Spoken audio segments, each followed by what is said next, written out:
ಯಾವಾಗಲೂ ನನ್ನ ಅಭ್ಯಾಸ ಈ ರೀತಿಯಾಗಿರ್ತದೆ ಏನಂತಂದ್ರೆ, ಸುಮಾರು ಸಂದೇಶಗಳು ನಿಮ್ಗೆ ಗೊತ್ತು. ಪಾಸ್ಟರ್ಗಳು ಏನಪ್ಪ ಅಂದ್ರೆ ಪ್ರತಿ ಭಾನುವಾರ ಒಂದು ಸಂದೇಶ ಹೇಳ್ಬೇಕು. ಇವಾಂಜಲಿಸ್ಟ್ಗಳು ಹೆಂಗಂದ್ರೆ 3 ಸಂದೇಶ ಇದ್ರೆ ಲೋಕವೆಲ್ಲ ತಿರುಗಿ ಬರ್ಬೇಕು. ಸೇವಕರಿಗೆ ಎಷ್ಟೇ ಸಂದೇಶ ಬರ್ತಿರ್ತಾವೆ. ತಿಂಗಳಿಗೆ 4-5 ಭಾನುವಾರ ಬಂದ್ರೆ 4-5 ವಾರಕ್ಕೆ ಒಂದೊಂದು ಸಂದೇಶ ಬೇರೆ ಹೇಳ್ಬೇಕು. ಹೋದವಾರ ಹೇಳಿದ್ವಿ, ಈ ವಾರ ಹೇಳಿದ್ರೆ ಅಯ್ಯೋ ನಮ್ಮ ಪಾಸ್ಟರ್ ಹೋದಾರ ಇದನ್ನು ಹೇಳಿದ್ರು ಇವತ್ತು ಅದೇನೇ ಕೊರಿತಾರಲ್ಲ ಅಂತ. ಹಂಗೆ ಸಭಾಪಾಲಕರಿಗೆ ಸ್ಪೆಷಲ್ ಆಗಿ ಎಷ್ಟೋ ಸಂದೇಶಗಳು ಗೊತ್ತಿರ್ತಾವೆ.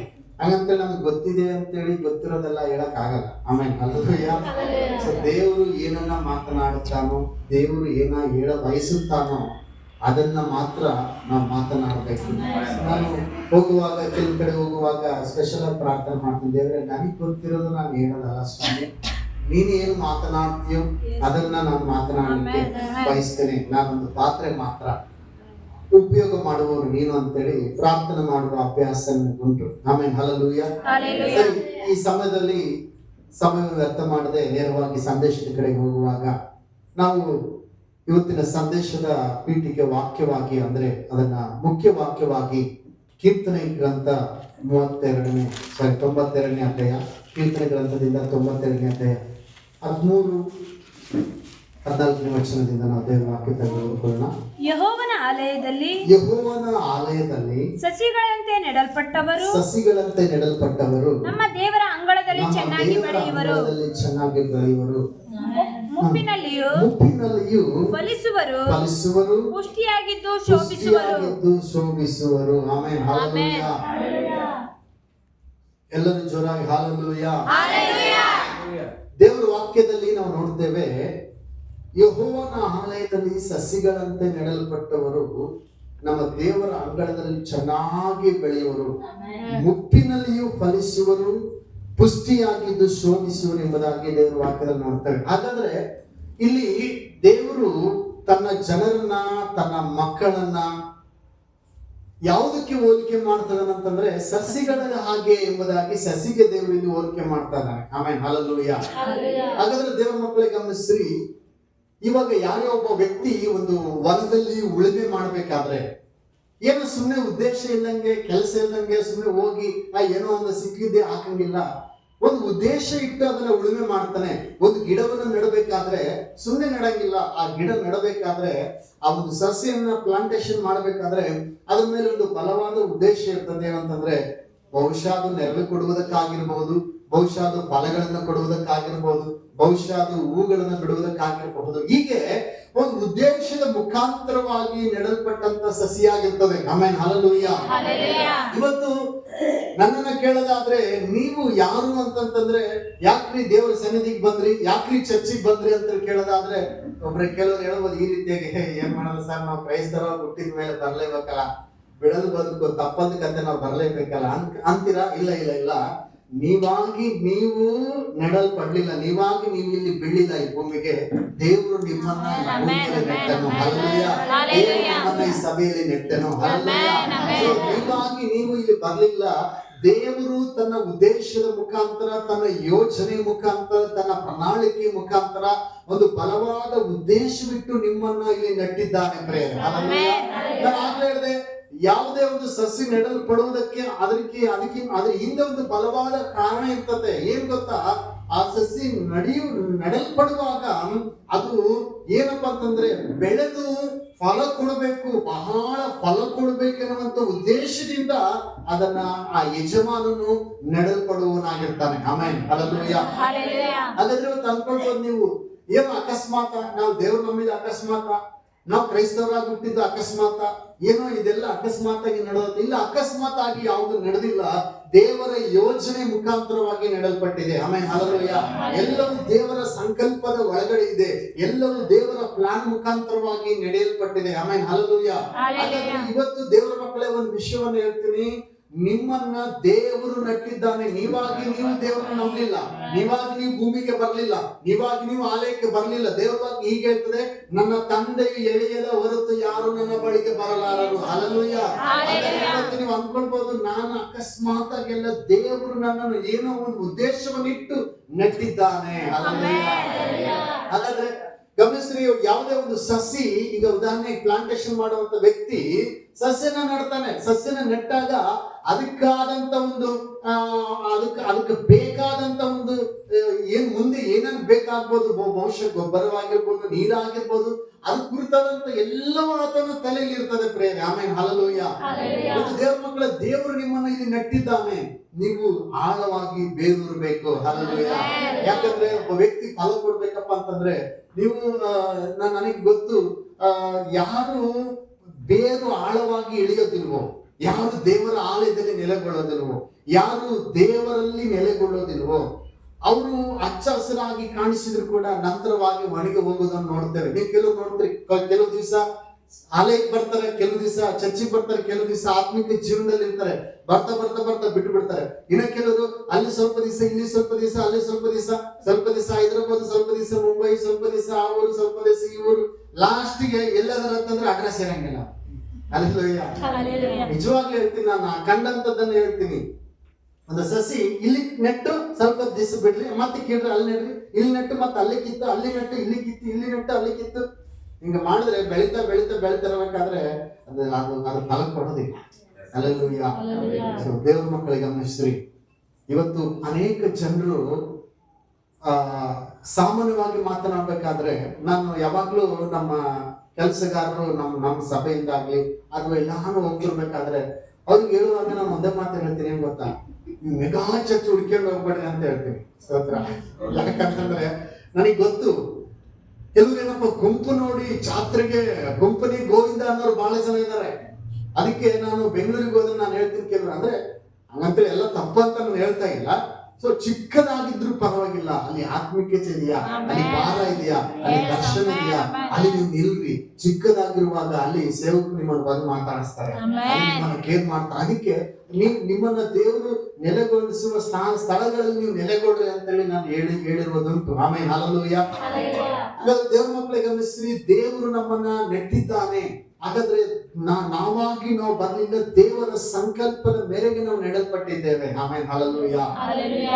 ಹಾಗಾದ್ರೆ ಇವತ್ತು ಅನೇಕ ಜನರು ಏನಪ್ಪಾ ಅಂತಂದ್ರೆ, ದೇವರು ನಮ್ಮನ್ನು ನೆಟ್ಟಿದ್ದಾನೆ, ನಾವು ದೇವರ ಯೋಜನೆಯಲ್ಲಿ, ದೇವರ ಉದ್ದೇಶದಲ್ಲಿ ಇರಬೇಕಾದವರು, ಆತ್ಮಿಕದಲ್ಲಿ ಇರಬೇಕಾದರು. ನಾವು ಲೋಕದ ಜನರು ಅಲ್ಲ, ಲೋಕದಿಂದ ದೇವರು ನಮ್ಮನ್ನು ಆರಿಸಿಕೊಂಡು ಆತನ ಸನ್ನಿಧಿಯಲ್ಲಿ ಇರ್ಬೇಕಂತೇಳಿ, ಆತನಿಗಾಗಿ ನಾವು ಬಾಳ್ಬೇಕಂತೇಳಿ, ಆತನಿಗಾಗಿ ಫಲ ಕೊಡ್ಬೇಕಂತೇಳಿ ದೇವರೇ ನಮ್ಮನ್ನ ಲೋಕದೊಳಗಿಂದ ಆರಿಸಿ ತೆಗೆದುಕೊಂಡಿದ್ದಾರೆ. ಏನಂದ್ರೆ, ನೀನು ನನ್ನನ್ನು ಆರಿಸ್ಕೊಳ್ಳಿಲ್ಲ, ನಾನೇ ನಿಮ್ಮನ್ನು ಆರಿಸ್ಕೊಂಡೆ.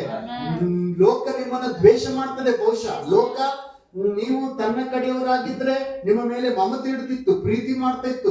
ನೀವು ಲೋಕದ ಕಡೆಯವರು ಅಲ್ಲದೆ ಇರುವುದರಿಂದ ಬಹುಶಃ ಲೋಕ ನಿಮ್ಮನ್ನು ನೋಡಿ ದ್ವೇಷ ಮಾಡಬಹುದು. ಹಲ್ಲೆಲೂಯಾ. ಆದ್ರೆ ನಾನು ನಿಮ್ಮನ್ನ ಪ್ರೀತಿಸಿ, ನಾನು ನಿಮ್ಮನ್ನ ಲೋಕದೊಳಗಿಂದ ನನಗ್ ಬೇಕಂತೇಳಿ, ನನಗಾಗಿ ನಿಲ್ಬೇಕಂತೇಳಿ, ಫಲ ಕೊಡ್ಬೇಕಂತೇಳಿ ನಾನು ನಿಮ್ಮನ್ನ ಆರಿಸಿ ತೆಗೆದುಕೊಂಡಿದ್ದೇನೆ ಅಂತ ಹೇಳಿ ದೇವರು ಹೇಳ್ತಾನೆ. ಹಲ್ಲೆಲೂಯಾ. ಹಾಗಾದ್ರೆ ದೇವರು ಆರಿಸಿಕೊಂಡಾಗ, ದೇವರು ನಮ್ಮನ್ನ ಲೋಕದಿಂದ ಬೇರ್ಪಡಿಸಿರುವಾಗ ಮತ್ತೆ ನಾವು ಲೋಕದಲ್ಲಿ ಹಿಂದೆ ಹೋಗಬಾರದು. ಹಲ್ಲೆಲೂಯಾ. ಮತ್ತೆ ಹಿಂಜಾರಿ ಹೋಗಬಾರದು. ನಾವು ಕೀರ್ತನೆ ಗ್ರಂಥ ನಿಮ್ಗೆಲ್ಲರಿಗೂ ಗೊತ್ತಿರುವಂತ ವಚನ, 1ನೇ ಅಧ್ಯಾಯ 1ನೇ ವಚನದಿಂದ ಸಂಡೇ ಸ್ಕೂಲ್ ನಲ್ಲಿ ಬಾಯ್ಪಾಠ ಮಾಡಿಸಿರ್ತಾರೆ. ಬಹುಶಃ ನೀವು ಧನ್ಯರು ಸಂಡೇ ಸ್ಕೂಲಿಗೆ ಹೋದವರೆಲ್ಲ. ಹಲ್ಲೆಲೂಯಾ. ನಾವು ನಿಮಗೆ ನಿಮ್ಮ ಸಂಡೇ ಸ್ಕೂಲಿಗೆ ಚಿಕ್ಕ ಮಕ್ಕಳಾಗಿದ್ದಾಗ ಸಂಡೇ ಸ್ಕೂಲಿಗೆ ಹೋದ್ರಲ್ಲ ಧನ್ಯರು. ಯಾಕಂದ್ರೆ ನಿಮಗೆಲ್ಲ ಅವಾಗಿಂದ ದೇವ್ರನ್ನ ಅರಿಯೋ ಸೌಭಾಗ್ಯ ಸಿಗ್ತಾರೆ. ಸಂಡೇ ಸ್ಕೂಲಿಗೆ ಬಾಯ್ಪಾಠ ವಚನ ಮಾಡ್ತಿದ್ರು. ಯಾವ್ದು ವಚನ ಅದು? ಯಾವನು ದುಷ್ಟರ ಆಲೋಚನೆಯಂತೆ ನಡೆಯದೆ, ನಿಂತುಕೊಳ್ಳದೆ, ಕೂತುಕೊಳ್ಳದೆ, ಯೆಹೋವನ ಧರ್ಮಶಾಸ್ತ್ರದಲ್ಲಿ ಎಲ್ಲಿ ಆನಂದ ಪಡುವವನಾಗಿ, ಸರಿಯಾಗಿ ನೋಡ್ರಿ, ಸಿನಿಮಾದಲ್ಲಿ ಆನಂದ ಪಡುವವನಾಗಿ, ಮನರಂಜನೆ ಕಾರ್ಯಕ್ರಮಗಳಲ್ಲಿ ಆನಂದ ಪಡುವವನಾಗಿ, ಲೋಕದ ಆಟ ಪಾಠಗಳಲ್ಲಿ ಆನಂದ ಪಡುವವನಾಗಿ. ಹಲ್ಲೆಲೂಯಾ. ವಾಕ್ಯ ಇರ್ತದೆ, ಯೆಹೋವನ ಧರ್ಮಶಾಸ್ತ್ರದಲ್ಲಿ ಆನಂದ ಪಡುವವನಾಗಿ. ಹಲ್ಲೆಲೂಯಾ. ಇವತ್ತು ದೇವ್ರ ಮಕ್ಕಳಿಗೆ ಬಹಳ ಜನರಿಗೆ ಆನಂದ ಎಲ್ಲಿದೆ ಅಂದ್ರೆ ಹೊರಗಿನಿಂದ ಇದೆ, ಹೊರಗಿಂದು ಸೆಳಿತಾ ಇದೆ. ಇಲ್ಲ, ದೇವರು ನಮ್ಮನ್ನ ನೆಟ್ಟಿದ್ದಾನೆ. ಎಲ್ಲಿ ನೆಟ್ಟಿದ್ದಾನೆ ಅಂದ್ರೆ ಇಲ್ಲಿ ನೆಟ್ಟಿದ್ದಾನೆ. ಅಲ್ಲೆಲ್ಲೂಯ್ಯ. ಇಲ್ಲಿ ನಾವು ಬೆಳಿಬೇಕು, ವಾಕ್ಯದಲ್ಲಿ ಬೆಳಬೇಕು, ದೇವರ ವಾಕ್ಯದಲ್ಲಿ ಹಗಲು ಇರುಳು ಧ್ಯಾನ ಮಾಡ್ಬೇಕು. ಮುಂದೆ ಹೋದ್ರೆ ಯೆಹೋವನ ಧರ್ಮಶಾಸ್ತ್ರದಲ್ಲಿ ಆನಂದ ಪಡುವವನಾಗಿ ಅದನ್ನೇ ಹಗಲಿರುಳು ಧ್ಯಾನಿಸುತ್ತಿರುವನು ಅವನು ಎಷ್ಟು ಧನ್ಯನು ಅಂತಲ್ಲ, ಎಷ್ಟೋ ಧನ್ಯನು ಅಂತಂದ್ರೆ ಅದು ಲಿಮಿಟ್ ಇಲ್ಲ. ಎಷ್ಟೋ ಅಂದ್ರೆ ಅದು ಲೆಕ್ಕ ಅಳತೆ ಇಲ್ಲದಷ್ಟು ಧನ್ಯನು ಅಂತ. ಅಲ್ಲೆಲ್ಲೂಯ್ಯ. ಯಾಕೆ ಧನ್ಯನು ಅಂತ ಮುಂದೆ ಹೋದನ. ಮುಂದೆ ಹೋದ್ರಿ. ಅವನು ನೀರಿನ ಕಾಲುವೆಗಳ ಬಳಿಯಲ್ಲಿ ಬೆಳೆದಿರುವ ಮರದ ಹಾಗಿರುವನು. ಅಂತ ಮರವು ತಕ್ಕ ಕಾಲದಲ್ಲಿ ಫಲ ಕೊಡುತ್ತದಲ್ಲ, ಅದರ ಎಲೆ ಬಾಡುವುದೇ ಇಲ್ಲ. ಅದರಂತೆ ಅವನ ಕಾರ್ಯಗಳೆಲ್ಲವೂ ಸಫಲವಾಗುವು. ಹಲ್ಲೆಲೂಯಾ. ಸ್ವಲ್ಪ ಹಿಂಗಿದ್ರೆ ಚೆನ್ನಾಗಿತ್ತು ಅನಿಸುತ್ತೆ. ಅವನು ಧರ್ಮಶಾಸ್ತ್ರವನ್ನು ಓದಿದ ತಕ್ಷಣ ಫಲ ಕೊಡುವನಂತಿದ್ರೆ ಚೆನ್ನಾಗಿರುತ್ತೆ. ಹಲ್ಲೆಲೂಯಾ. ಧರ್ಮಶಾಸ್ತ್ರವನ್ನು ಓದಿದ ತಕ್ಷಣ, ಕಣ್ತೆರೆದು ನೋಡಿದ ತಕ್ಷಣ, ನಂಬಿದ ತಕ್ಷಣ ಫಲ ಕೊಟ್ಟು ಬಿಡುವನು ಅಂತ ಬರೆದ್ರೆ ಬಹಳ ಚೆನ್ನಾಗಿತ್ತು. ನಾನು ಬರ್ದಿಲ್ಲ ಬೈಬಲ್ನಾಗೆ. ಹೆಂಗ್ ಬರೆದಂದ್ರೆ, ಅವನು ತಕ್ಕ ಕಾಲದಲ್ಲಿ ಫಲ ಕೊಡುವನು. ಹಲ್ಲೆಲೂಯಾ. ಯಾವ ಕಾಲದಲ್ಲಿ ಫಲ ಕೊಡುವನು? ತಕ್ಕ ಕಾಲದಲ್ಲಿ ಫಲ ಕೊಡುವನು. ನಾನು ವ್ಯಕ್ತಿ ಕುರಿತು ಹೇಳೋದಕ್ಕಿಂತ ಮೊದಲು ಆ ವ್ಯಕ್ತಿ ಕುರಿತಾದಂತ ಒಂದು ಪ್ರವಚನವನ್ನು ಓದಿಸ್ತೀನಿ. ಆದಿಕಾಂಡ 49:22 ವಚನವನ್ನು ಓದಿ ನೋಡ್ರಿ. ಆದಿಕಾಂಡ 49ನೇ ಅಧ್ಯಾಯ 22ನೇ ವಚನ. ಯೋಸೇಫನು ಬಹು ಫಲವನ್ನು ಬಿಡುವ ವೃಕ್ಷಕ್ಕೆ ಸಮಾನನಾಗಿದ್ದಾನೆ. ಯೋಸೇಫನು ಬಹು ಫಲವನ್ನು ಬಿಡುವ ವೃಕ್ಷಕ್ಕೆ ಸಮಾನನಾಗಿದ್ದಾನೆ. ವರತೆಯ ಬಳಿಯಲ್ಲಿ ಬೆಳೆದು ರೆಂಬೆಗಳನ್ನು ಗೋಡೆಯ ಆಚೆಗೆ ಚಾಚಿರುವ ಫಲವೃಕ್ಷದಂತಿದ್ದಾನೆ. ಆಮೆನ್. ಹಲ್ಲೆಲೂಯಾ. ಸೊ ನಾನು ಮೊದಲಿಗೆ ಓದಿಸಿದ ವಚನಕ್ಕೂ, ಎರಡನೇ ಸಾರಿ ಓದಿಸಿದ ವಚನಕ್ಕೂ, ಮೂರನೇ ಸಾರಿ ಓದಿಸಿದ ವಚನಕ್ಕೂ ಈ 3 ವಚನಗಳು ಒಂದಕ್ಕೊಂದು ಲಿಂಕ್ ಇದೆ. ಹಲ್ಲೆಲೂಯಾ. ಈಗ ದೇವರ ಮಕ್ಕಳಿಗೆ ಗಮನಿಸ್ರಿ, ಯೋಸೇಫನಿಗೆ ದೇವರು ಒಂದು ದರ್ಶನವನ್ನ ಕೊಡ್ತಾನೆ. ದರ್ಶನ ಕೊಟ್ಟಾಗ ಅದನ್ನ ಹೋಗಿ ಆ ದರ್ಶನ ತನ್ನ ತಂದೆ ತಾಯಿಗಳ ಮುಂದೆಯೂ ತನ್ನ ಸಹೋದರರ ಮುಂದೆಯೂ ದರ್ಶನ ಹೇಳ್ತಾನೆ. ಹೇಳಿದಾದ್ಮೇಲೆ ದರ್ಶನ ಬಂದ ತಕ್ಷಣ ಹಂಗೆ ದರ್ಶನ ಸಡನ್ ಆಗಿ ನೆರವೇರೋದಿಲ್ಲ. ಹಲ್ಲೆಲೂಯಾ. ದರ್ಶನದಲ್ಲಿ ಬೇರೂರ್ತಾನೆ, ದರ್ಶನದಲ್ಲಿ ನೆಡಲ್ಪಡ್ತಾನೆ. ಹಲ್ಲೆಲೂಯಾ. ದರ್ಶನದಲ್ಲಿ ನೆಡಲ್ಪಟ್ಟ ತಕ್ಷಣ ದರ್ಶನ ನೆರವೇರೋದಿಲ್ಲ. ಬದಲಾಗಿ ಅದಕ್ಕೆ ಅಂತೇಳಿ ಒಂದು ತಕ್ಕ ಕಾಲವನ್ನ ದೇವರು ನೇಮಿಸಿಟ್ಟಿರ್ತಾನೆ. ಹಲ್ಲೆಲೂಯಾ. ಅನೇಕರು ಪ್ರಶ್ನೆ ಕೇಳ್ತಾರೆ, ಅಯ್ಯ ನಾನು ದೇವರ ಆಲಯ ಬಿಟ್ಕೊಟ್ಟಿಲ್ಲ, ದೇವರ ಸೇವಕರ ಸಹವಾಸ ಬಿಟ್ಕೊಟ್ಟಿಲ್ಲ, ಪ್ರಾರ್ಥನೆ ಜೀವನ ಬಿಟ್ಕೊಟ್ಟಿಲ್ಲ, ದೇವರ ವಾಕ್ಯ ಧ್ಯಾನ ಬಿಟ್ಕೊಟ್ಟಿಲ್ಲ, ಆದ್ರೂ ಕೂಡ ನನಗೆ ಇನ್ನೂ ಫಲ ಸಿಗ್ತಾ ಇಲ್ಲಲ್ಲ, ಸಿಗ್ಬೇಕಾದ ಫಲ ಇನ್ನೂ ಸಿಗ್ತಾ ಇಲ್ಲಲ್ಲ ಅಂತೇಳಿ ಕೇಳುವುದುಂಟು. ಆಮೇಲೆ ಹಲ್ಲೆಲೂಯಾ. ದೇವ್ರ ಮಗುವೆ ಅನ್ಕೊಂಡ್ರಿ, ನಿನ್ನ ಕಾಲದಲ್ಲಿ ನೀನು ಅನ್ಕೊಂಡ ಸಮಯದಲ್ಲಿ ಅಲ್ಲ, ದೇವರು ಎಲ್ಲದಕ್ಕೂ ಕೂಡ ಭೂಮಿಯಲ್ಲಿ ಒಂದು ಕಾಲವನ್ನ ನೇಮಿತ ಮಾಡಿಟ್ಟಿದ್ದಾನೆ. ಹಲ್ಲೆಲೂಯಾ. ಆತನ ಕಾಲವು ಬರುವಾಗ, ಆತನ ಸಮಯ ಬರುವಾಗ ದೇವರು ನಿನಗಿಟ್ಟಂತ ಆಶೀರ್ವಾದ, ನಿನಗಿಟ್ಟಂತ ಸ್ಥಾನ, ನಿನಗಿಟ್ಟಂತ ಮಾನವನ್ನ ಯಾರು ಕೂಡ ಕಸಿಕೊಳ್ಳುವುದಕ್ಕಾಗೋದಿಲ್ಲ. ಹಲ್ಲೆಲೂಯಾ. ದೇವರು ನಿನಗೆ ದರ್ಶನವನ್ನ ಕೊಟ್ಟನು. ದೇವರು ನಿನ್ನೊಂದು ಉದ್ದೇಶ ಇಟ್ಟು ಇಲ್ಲಿ ನೆಟ್ಟಿದ್ದಾನೆ.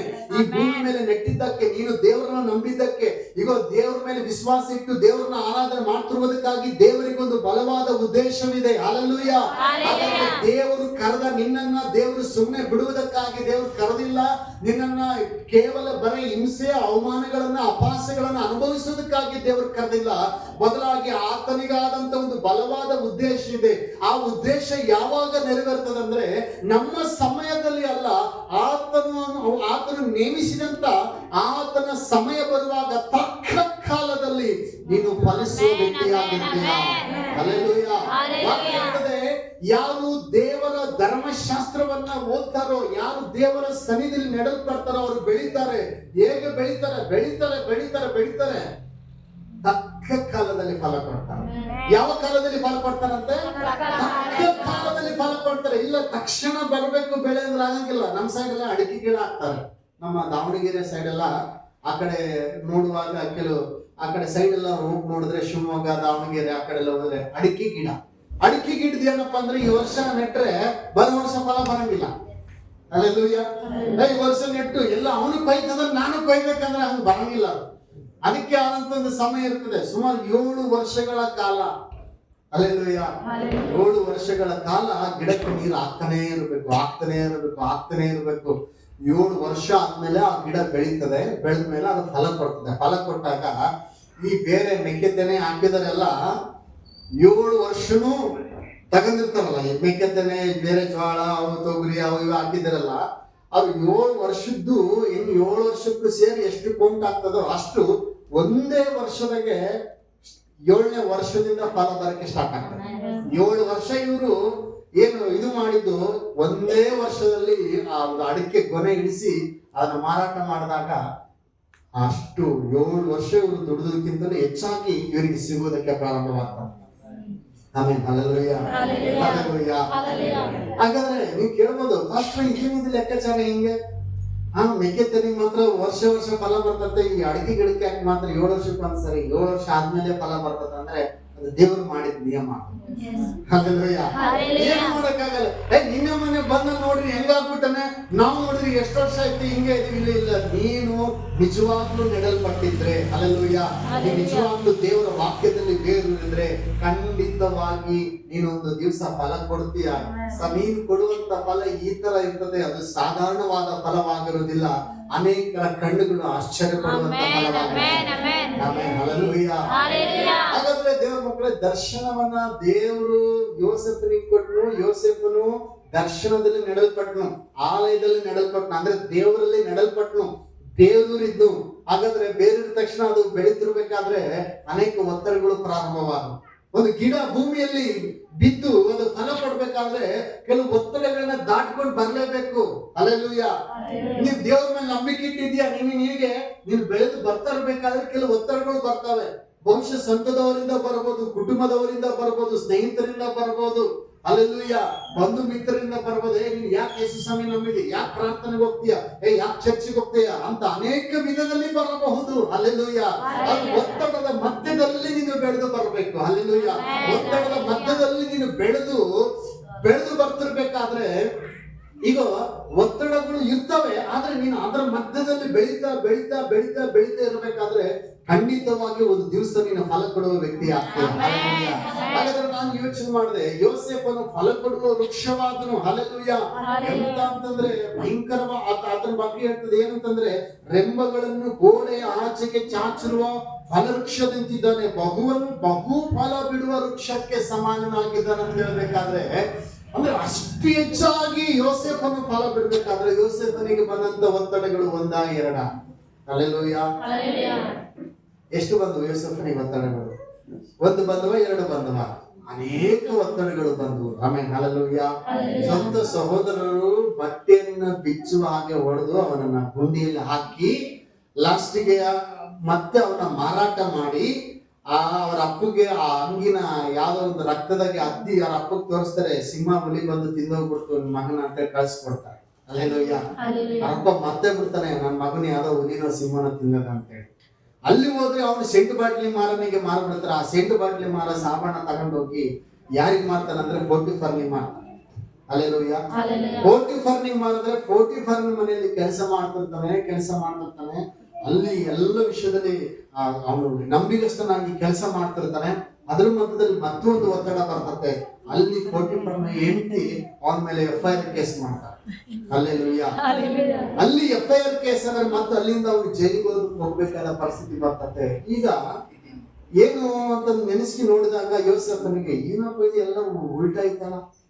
ದರ್ಶನ ಕೊಟ್ಟದ್ದು ಬೇರೆ, ದರ್ಶನ ಕೊಟ್ಟಿದ್ದೇನು ನೀನು ಮ್ಯಾಕೆ ಬೆಳಿತೀಯ, ಎತ್ತರವಾಗಿ ಬೆಳಿತೀಯ, ಕಾಂಪೌಂಡ್ ಆಚೆಗೆ ಚಾಚಿಕೊಂಡು ಫಲ ಬಿಡುವ ವೃಕ್ಷದಂತೆ ಫಲ ಕೊಡ್ತೀಯ, ಆ ರೀತಿಯಾಗಿ ದರ್ಶನ ಅನ್ಕೊಂಡು ಇದು ಉಲ್ಟಾ ಬೆಳೆಗಳ ಒಳಗೋಗ್ತೈತೆ. ಹಲ್ಲೆಲೂಯಾ. ಒಳಗೋಗ್ತೈತೆ. ಏನಿಲ್ಲ, ಇದು ಬೆಳಿತಿಲ್ಲ. ಎಲ್ಲಿ ಗುಂಡೆಗೆ ಹಾಕಿದ್ರು, ಜೈಲಿಗೆ ಹಾಕಿದ್ರು, ಎಲ್ಲ ಉಲ್ಟಾ ಆಗ್ತೈತೆ. ಹಿಂಗ್ ಹೋಗೋದು ಹಿಂಗ ಆಗ್ತೈತೆ ಅಂತೇಳಿ ಅನಿಸಿರ್ಬೋದು ಯೋಸೇಫನಿಗೆ. ಹಲ್ಲೆಲೂಯಾ.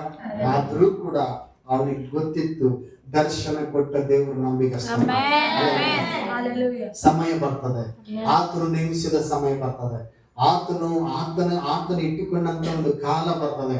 ಆತನ ಕಾಲ ಬರುವಾಗ, ಆತನ ಸಮಯ ಬರುವಾಗ, ಎಷ್ಟೇ ಒತ್ತಡಗಳಿರಲಿ, ಎಷ್ಟೇ ಹೋರಾಟಗಳಿರಲಿ, ದೇವ್ರ ಮಕ್ಕಳನ್ನ ಹೇಳ್ತೀನಿ, ದೇವರು ನಿಮಗೆ ಒಂದು ಸಮಯ ಇಟ್ರೆ, ಈಗ ನಾನು ಹೇಳ್ತೀನಿ, ಯಾರೆಲ್ಲ ನಿಮ್ಮನ್ನ ಕೀಳಾಗಿ ನೋಡಿದ್ರು ಅವರು ನಿಮಗೆ ಸಲಿಟ್ ಹೊಡೆಯುವಂತ ಸಮಯಗಳು ಬರ್ತವೆ.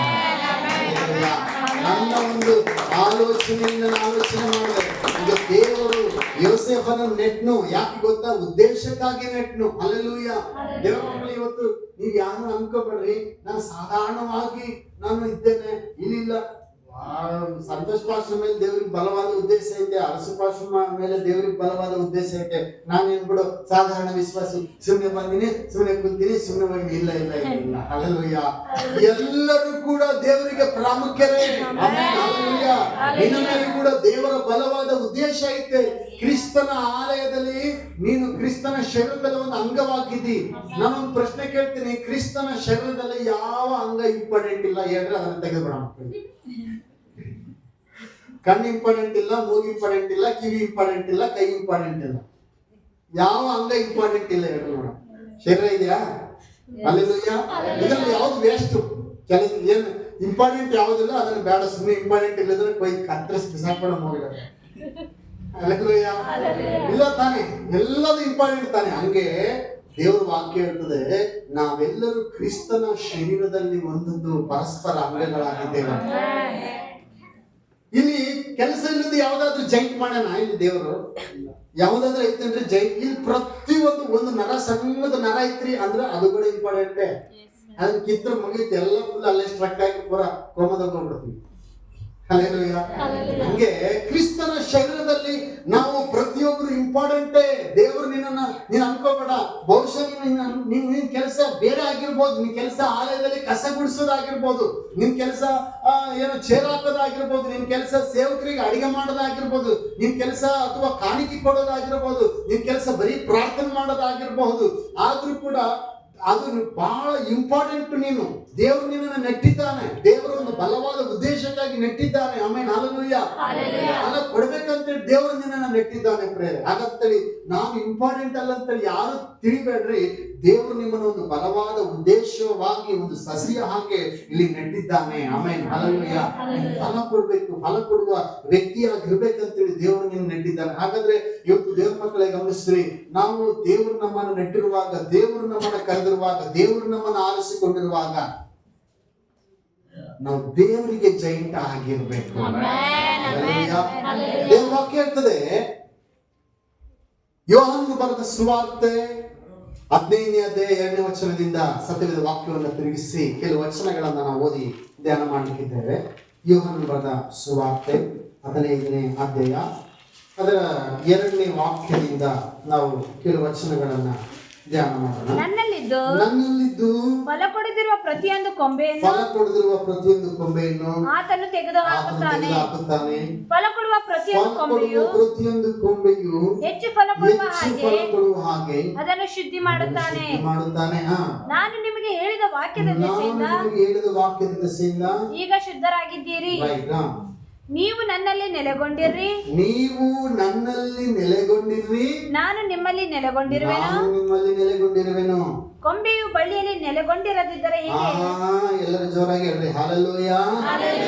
ಕೊಂಬೆಯು ಬಳ್ಳಿಯಲ್ಲಿ ನೆಲೆಗೊಂಡಿರದಿದ್ದರೆ ಹೇಗೆ ತನ್ನಷ್ಟಕ್ಕೆ ತಾನೇ ಫಲ ಕೊಡಲಾರದು, ಹಾಗೆಯೇ ಸೇಮ್ವೆ. ಹಲ್ಲೆಲೂಯ. ಎಲ್ಲರೂ ಜೋರಾಗಿ ಹೇಳೋಣ ಹಲ್ಲೆಲೂಯ.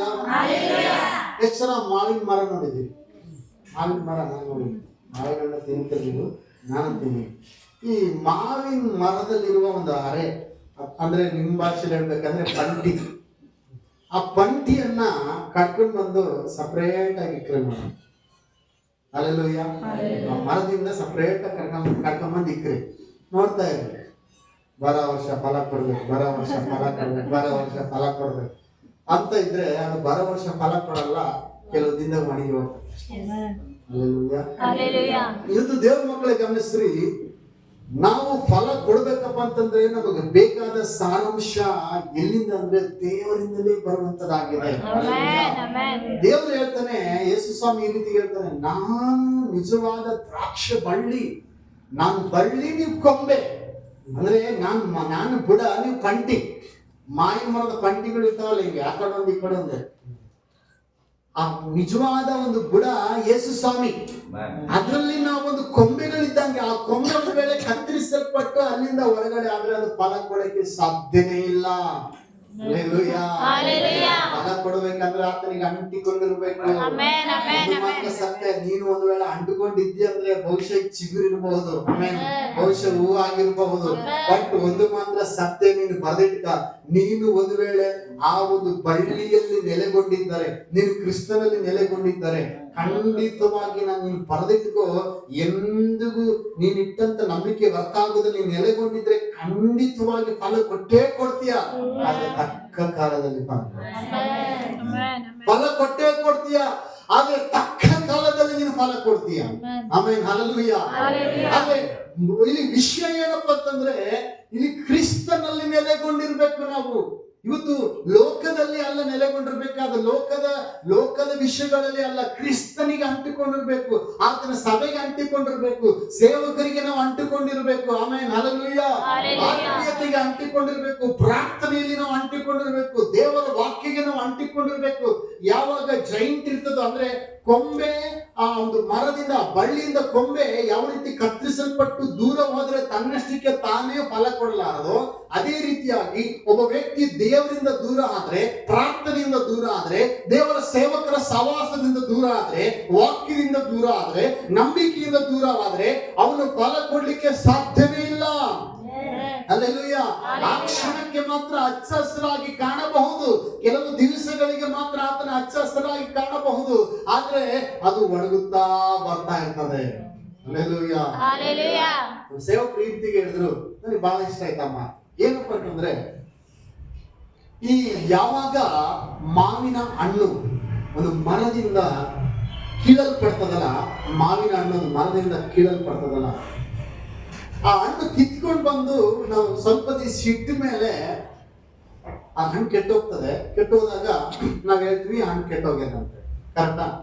ಆದ್ರೆ ಅದರ ಕೆಡುವಿಕೆ ಯಾವಾಗಿಂದ ಪ್ರಾರಂಭ ಆಗ್ತದಂದ್ರೆ, ಯಾವಾಗ ಮಾವಿನ ಹಣ್ಣು ಮರದಿಂದ ಕಿತ್ತಿವೋ ಅವಾಗಿಂದಲೇ ಅದು ಬಿಗಿನಿಂಗ್ ಆಯ್ತು. ಹಲ್ಲೆಲೂಯಾ.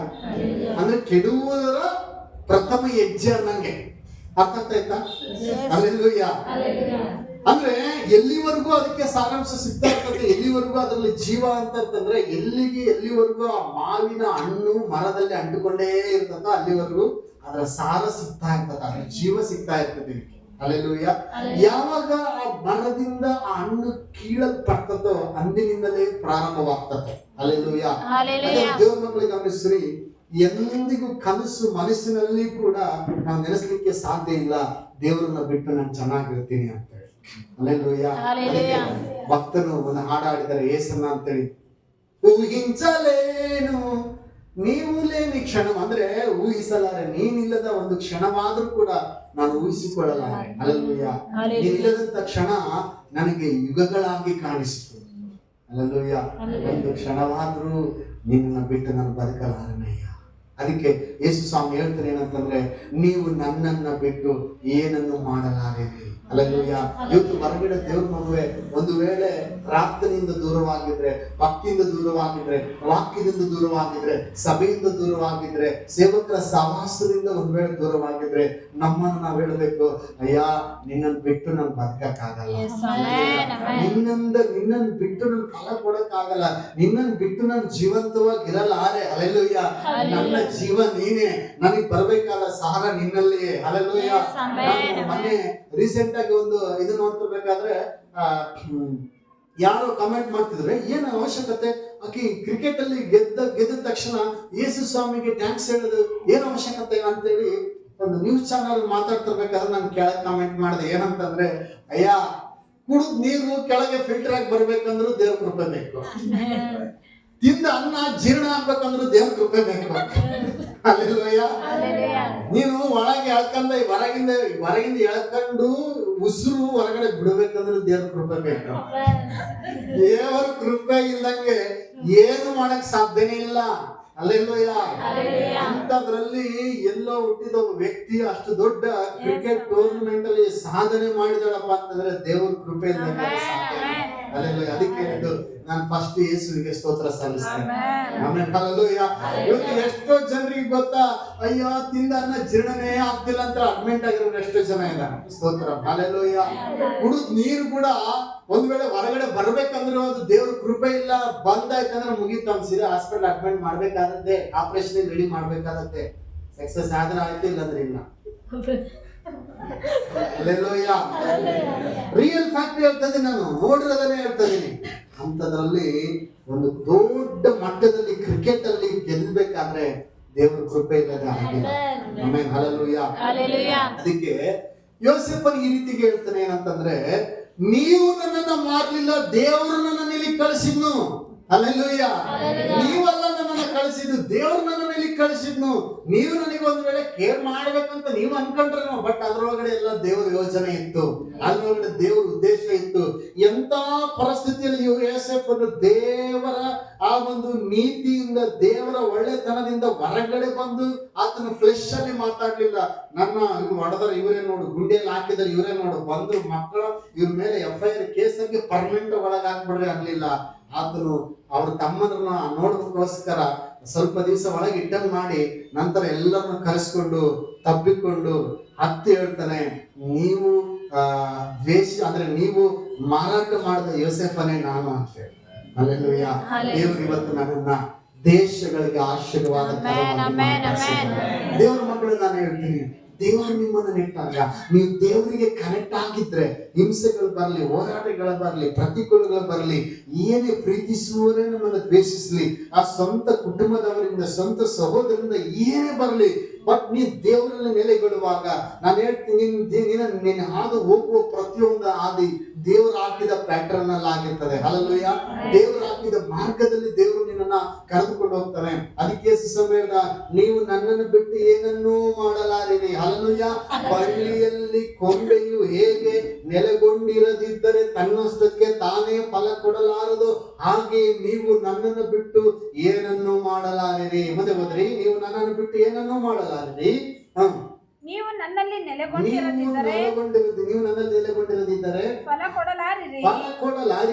ನಾನು ದ್ರಾಕ್ಷಿ ಬಳ್ಳಿ, ನೀವು ಕೊಂಬೆಗಳು.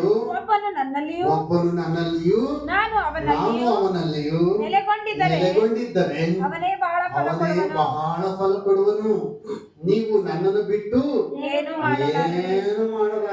ಹಲ್ಲೆಲೂಯಾ. ದೇವರನ್ನು ಬಿಟ್ಟು ಏನನ್ನು ಮಾಡಲಾರಿರಿ. ಅದಕ್ಕೆ ಹೇಳಿದ್ದಕ್ಕೆ, ನಾನು ಕ್ರಿಕೆಟ್ ಸಾಧನೆ ಮಾಡಿದ್ದು ದೇವ್ರನ್ನ ಬಿಟ್ಟಲ್ಲ, ದೇವ್ರು ನನ್ನಲ್ಲಿ ಇದ್ದಕ್ಕೆ ನಾನು ಈ ಸಾಧನೆ ಮಾಡಿದ್ದೆ. ಅದಕ್ಕೆ ದೇವ್ರಿಗೆ ಸ್ತೋತ್ರ ಅಂತ ಹೇಳಿದ್ದು. ಹಲ್ಲೆಲೂಯಾ. ಎಲ್ಲರ ಜೋರಾಗಿ ಹಲ್ಲೆಲೂಯಾ.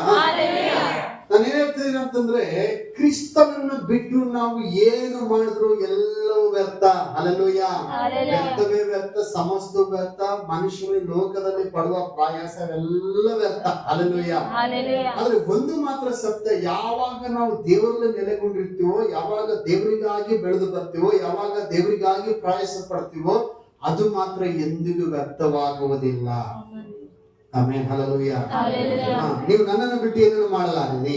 ಯಾವನು ನನ್ನಲ್ಲಿ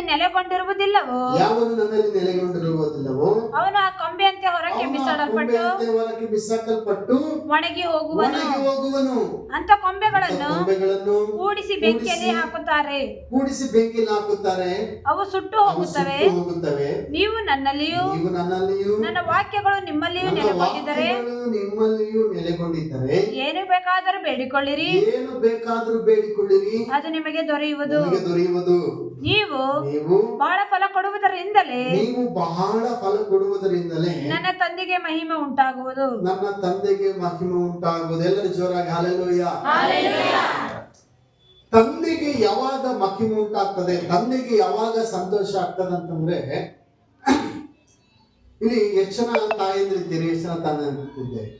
ನಿಮ್ಮ ಮಕ್ಕಳ ಬಗ್ಗೆ ಯಾವತ್ತಾದ್ರೂ ನೀವು ನಿಮ್ಮ ಮಕ್ಕಳ ಬಗ್ಗೆ ಬರೀರಿ ಅಂತಂದ್ರೆ ನೀವು ಈ ರೀತಿ ಬರೀತಾರ, ನನ್ನ ಮಗ ಎಲ್ಲದ್ರಾಗ ಏನು 100ಕ್ಕೆ 0 ತಗೋಬೇಕು, ಎಲ್ಲದ್ರಾಗೂ ಫೇಲ್ ಆಗ್ಬೇಕಂತ ಬರೀತಾರೆ. ನಿಮ್ಮ ಬಗ್ಗೆ, ನಿಮ್ಮ ಮಕ್ಳ ಬಗ್ಗೆ ಬರೀ ಅಂದ್ರೆ, ನಿಮ್ಮ ಮಕ್ಳ ಬಗ್ಗೆ ಒಂದು 4 ಸಾಲು ಬರೀರಿ ಅಂತ ನಿಮ್ಮ ಕೈಗೆ ಯಾರನ್ನ ಪುಸ್ತಕ ಕೊಟ್ರಂತೆ. ಏನಂತ ಬರೀಬೋದು ನೀವು? ನಾಶ ಆಗ್ಬೇಕು, ನೀವು ಎಲ್ಲಿ ಹೋಗ್ತಾನೆ ಅಲ್ಲೆಲ್ಲ ಕೆಲಸಗಳು ಆಗೇ ಬರೋದು. ಎಲ್ಲೋದ್ರೆ ಇವ್ನು ಎಲ್ಲಿ ಹೋಗ್ತಾನೆ ಅಲ್ಲಿ ಟಕ್ಕರೆ ಹಾಕ್ಬೇಕು, ಇವ್ನು ಎಲ್ಲಿ ಹೋಗ್ತಾನೆ ಎಲ್ಲಿ ಅದ್ರಿಗೂ ಜೈನೇ ಸಿಗ್ಬಾರ್ದು ಅಂತ ಹಿಂಗೆ ಬರೀತೀರ. ನಿಮ್ಮ ಮಕ್ಕಳ ಬಗ್ಗೆ ಏನಂತ ಬರೀತೀರ ಅಂದ್ರೆ ಒಳ್ಳೆದನ್ನ ಬರೀತೀರಿ. ನಮ್ಮ ಮಗ ಚೆನ್ನಾಗಿ ಓದ್ಬೇಕ್ರಿ, ನಮ್ಮ ಮಕ್ಕಳು ಚೆನ್ನಾಗಿ ಓದ್ಬೇಕ್ರಿ, ಎಲ್ಲದ್ರಿಗೂ ಚೆನ್ನಾಗಿರ್ಬೇಕ್ರಿ ಅಂತೇಳಿ ಬರ್ತಿರ್ತಾನೆ. ಬೈಬಲ್ ವಾಕ್ಯದಲ್ಲಿ ಹೇಳ್ತಾರೆ, ಈ ಲೋಕದ ತಂದೆಗಿಂತಲೂ ಬಹುಶಃ ಈ ಲೋಕದ ತಂದೆ ತಾಯಿ ಕೆಟ್ಟದ್ದು ಬಯಸಿದ್ರು ಬಯಸಿದ್ರು, ಎತ್ತ ತಾಯಿ ತನ್ನ ಮಗುವನ್ನು ಮರೆತರು ಪರಲೋಕದಲ್ಲಿರುವ ನಮ್ಮ ತಂದೆ ನಮ್ಮನ್ನು ಎಂದಿಗೂ ಮರೆಯೋದಿಲ್ಲ. ಪರಲೋಕದಲ್ಲಿರುವ ನಮ್ಮ ತಂದೆ ನಮ್ಮನ್ನು ಎಷ್ಟು ಹೆಚ್ಚಾಗಿ ನಮ್ಮ ಬಗ್ಗೆ ಯೋಚನೆ ಮಾಡ್ತಾನಂದ್ರೆ, ನಾವು ನಿಜವಾಗ್ಲೂ ಊಹೆಗೂ ಮೀರಿದಂತ ಒಳ್ಳೆಯ ಯೋಚನೆಗಳು ನಮ್ಮ ಬಗ್ಗೆ. ನಿಜವಾಗ್ಲೂ ಹೇಳ್ತೀನಿ, ಬಹುಶಃ ಈ ಲೋಕದಲ್ಲಿರುವ ತಾಯಿಯಂದ್ರು ಮಕ್ಕಳಿಗೆ ಶಾಪ ಕೊಟ್ಟದ್ದನ್ನ ನೋಡಿದ್ದೀನಿ. ಅಲ್ಲೆಲ್ಲೂಯ್ಯ. ತಂದೆಯಂದ್ರು ಶಾಪ ಕೊಟ್ಟಿದ್ದನ್ನ ನೋಡಿದ್ದೀನಿ. ಎಷ್ಟೋ ಜನ ಮಕ್ಕಳು ತಂದೆ ತಾಯಿಗೆ ತಿರುಗಿ ಬಿದ್ದಿದ್ದನ್ನ ನೋಡಿದ್ದೀನಿ. ಅಲ್ಲೆಲ್ಲೂಯ್ಯ. ಆದ್ರೆ ಇದನ್ನು ನೋಡಿಲ್ಲ, ಪರಲೋಕದ ತಂದೆ ತನ್ನ ಪ್ರೀತಿಸುವರಿಗೆ ಯಾವಾಗ ತಿರುಗಿ ಬಿದ್ದಿದ್ದನ್ನ ನೋಡಿಲ್ಲ. ಆ ತಪ್ಪಿ ಹೋದ ಮಗನ ಕುಮಾರ ಸಾಮ್ಯದಲ್ಲಿ ಅವನು ಆ ಎಲ್ಲವನ್ನ ಕಳೆದುಕೊಂಡು ಬಂದ್ರೆ, ಬೇರೆಯಾಗಿದ್ರೆ ಮಗನೇ ಹಾಳು ಮಾಡಿದೆ, ನನ್ನ ಮಾತು ಕೇಳಿಲ್ಲ, ಎಲ್ಲ ನಾಶ ಮಾಡ್ಕೊಂಡು ಬಂದೆ, ಹೊರಟೋಗು, ನಿನ್ ಮುಖ ತೋರಿಸ್ಬೇಡ ಅಂತ ಅನ್ಲಿಲ್ಲ. ಓಡಿ ಹೋಗಿ ಅಪ್ಪಿಕೊಂಡಂತೆ. ಸೊ ದೇವ್ರ ಮಕ್ಕಳೇ, ನಾನು ಹೇಳ್ತೀನಿ, ಪರಲೋಕದ ತಂದೆ ನಮ್ಮೆಲ್ಲರಿಗೂ ಆತನ ನಿಜವಾದ ತಂದೆ. ನಾವೆಲ್ಲರೂ ಆತನಿಗೆ ಮಕ್ಕಳು. ನಮ್ಮನ್ನ ಆತನ ಎಷ್ಟು ಹೆಚ್ಚಾಗಿ ಪ್ರೀತಿ ಮಾಡ್ತದನಂತಂದ್ರೆ, ಆಮೇಲೆ ಹಲ್ಲೆಲೂಯಾ. ನಾನು ಹೇಳ್ತೀನಿ, ಆತನ ಕೊಡುವ ಪ್ರೀತಿ ಯಾರು ಕೊಡಕ್ಕಾಗಲ್ಲ. ಹಲ್ಲೆಲೂಯಾ. ನಾನು ಹೇಳ್ತೀನಿ, ಆತನು ಆತನು ನಮ್ಮ ಮೇಲೆ ಇಟ್ಟಂತ ಯೋಜನೆ ಯಾರು ನಮ್ಮ ಬಗ್ಗೆ, ನಮ್ಮ ತಂದೆ ತಾಯಿ ಕೂಡ ನಮ್ಮ ಬಗ್ಗೆ ಯೋಚನೆ ಮಾಡಿಲ್ಲ. ಅಷ್ಟು ಒಳ್ಳೆದನ್ನ ಬಯಸಲ್ಲ, ಅದಕ್ಕಿಂತ ಹೆಚ್ಚಾಗಿ ಆತನು ಬಯಸ್ತಾನೆ. ಅದಕ್ಕೆ ನಿಮ್ಮ ಮಕ್ಕಳು ರೊಟ್ಟಿ ಕೇಳಿದ್ರೆ ನೀವು ಏನ್ ಕೊಡ್ತೀರಿ? ರೊಟ್ಟಿನೇ ಕೊಡ್ತೀರಿ. ಕಲ್ ಕೊಡ್ತೀರಿ ಯಾರಾದ್ರೂ? ನೀವೇ ನಿಮ್ಮ ಮಕ್ಕಳಿಗೆ ರೊಟ್ಟಿ ಕೇಳುವಾಗ ಅಂದ್ರೆ ಕೇಳುವ ಮಕ್ಕಳಿಗೆ ಒಳ್ಳೆದನ್ನು ಕೊಡ್ಬೇಕಾದ್ರೆ, ಪರಲೋಕದಲ್ಲಿರುವ ತಂದೆ ತನ್ನ ಮಕ್ಕಳಿಗೆ ಎಷ್ಟೋ ಹೆಚ್ಚಾಗಿ ಕೊಡ್ಬೋದು. ಅಂದ್ರೆ ನಾವು ಹೆಚ್ಚಾಗಿ ಫಲ ಕೊಡುವುದರಿಂದ ತಂದೆಗೆ ಖುಷಿ ಆಗ್ತದೆ. ಕೀರ್ತನೆ ಗ್ರಂಥಗಳಲ್ಲಿ, ನಾನು ಸಮಯ ಇಲ್ಲದ್ರಿಂದ ನಾನು ಬೇಗ ಸ್ಪೀಡಾಗಿ ಹೋಗ್ತಾ ಇದ್ದೀನಿ, ಅನೇಕ ವಾಕ್ಯಗಳಲ್ಲಿ ಈ ರೀತಿಯಾಗಿ ಬರೆಯಲ್ಪಟ್ಟಿದೆ, ದೇವರು ನಮ್ಮ ವಿಷಯವಾಗಿ ಮಾಡಿರುವಂತ ಯೋಜನೆಗಳು ಎಷ್ಟೋ ಶ್ರೇಷ್ಠವಾದವುಗಳಾಗಿದೆ ಅಂತ. ಹಲ್ಲೆಲೂಯಾ. ಎಷ್ಟೋ ಶ್ರೇಷ್ಠವಾದ ಯೋಜನೆಗಳು ನಮಗಾಗಿ ಮಾಡಿದ್ದಾನೆ. ಹಲ್ಲೆಲೂಯಾ. ಅದಕ್ಕೆ ದೇವರು ನಮ್ಮ ವಿಷಯದಲ್ಲಿ ಎಷ್ಟು ಉನ್ನತವಾದ ಯೋಚನೆಗಳು ಮಾಡಿದ್ದಾನೆ. ಯಾವುದಕ್ಕೋಸ್ಕರ ಅಂತಂದ್ರೆ, ದೇವರಿಗೋಸ್ಕರ ಬದುಕಬೇಕು, ನಾವು ಹೆಚ್ಚಾಗಿ ಫಲ ಕೊಡುವರಾಗಿರ್ಬೇಕಂತ ಹೇಳಿ. ಆಮೇಲೆ ಹಲ್ಲೆಲೂಯಾ. ಹಾಗಾದ್ರೆ ದೇವರು ನಮ್ಮನ್ನು ಆರಿಸಿಕೊಂಡಂತ ಉದ್ದೇಶ ಅದೇ ಆಗಿದೆ. ಅದೇ ಯೋಹಾನ 15:16 ವಚನ ಹೇಳ್ತದೆ.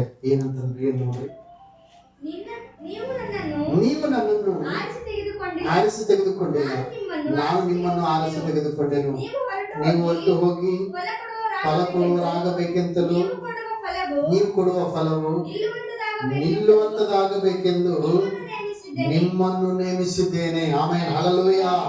ಎಲ್ಲರೂ ಜೋರಾಗಿ ಹಲ್ಲೆಲೂಯಾ. ನೀವು ಕೊಡುವ ಫಲವು ನಿಲ್ಲುವಂತದಾಗಿರ್ಬೇಕಂತೇಳಿ ನಾನು ನಿಮ್ಮನ್ನು ನೇಮಿಸಿದ್ದೇನೆ. ಹಲ್ಲೆಲೂಯಾ. ಯಾಕಂದ್ರೆ ದೇವ್ರ ಮಕ್ಕಳಿಗೆ ಗಮನಿಸ್ರಿ, ನಾವು ಫಲ ಕೊಡ್ಬೇಕಂದ್ರೆ ಎಲ್ಲಿ ನಡಲ್ಪಡಬೇಕು? ಹಲ್ಲೆಲೂಯಾ.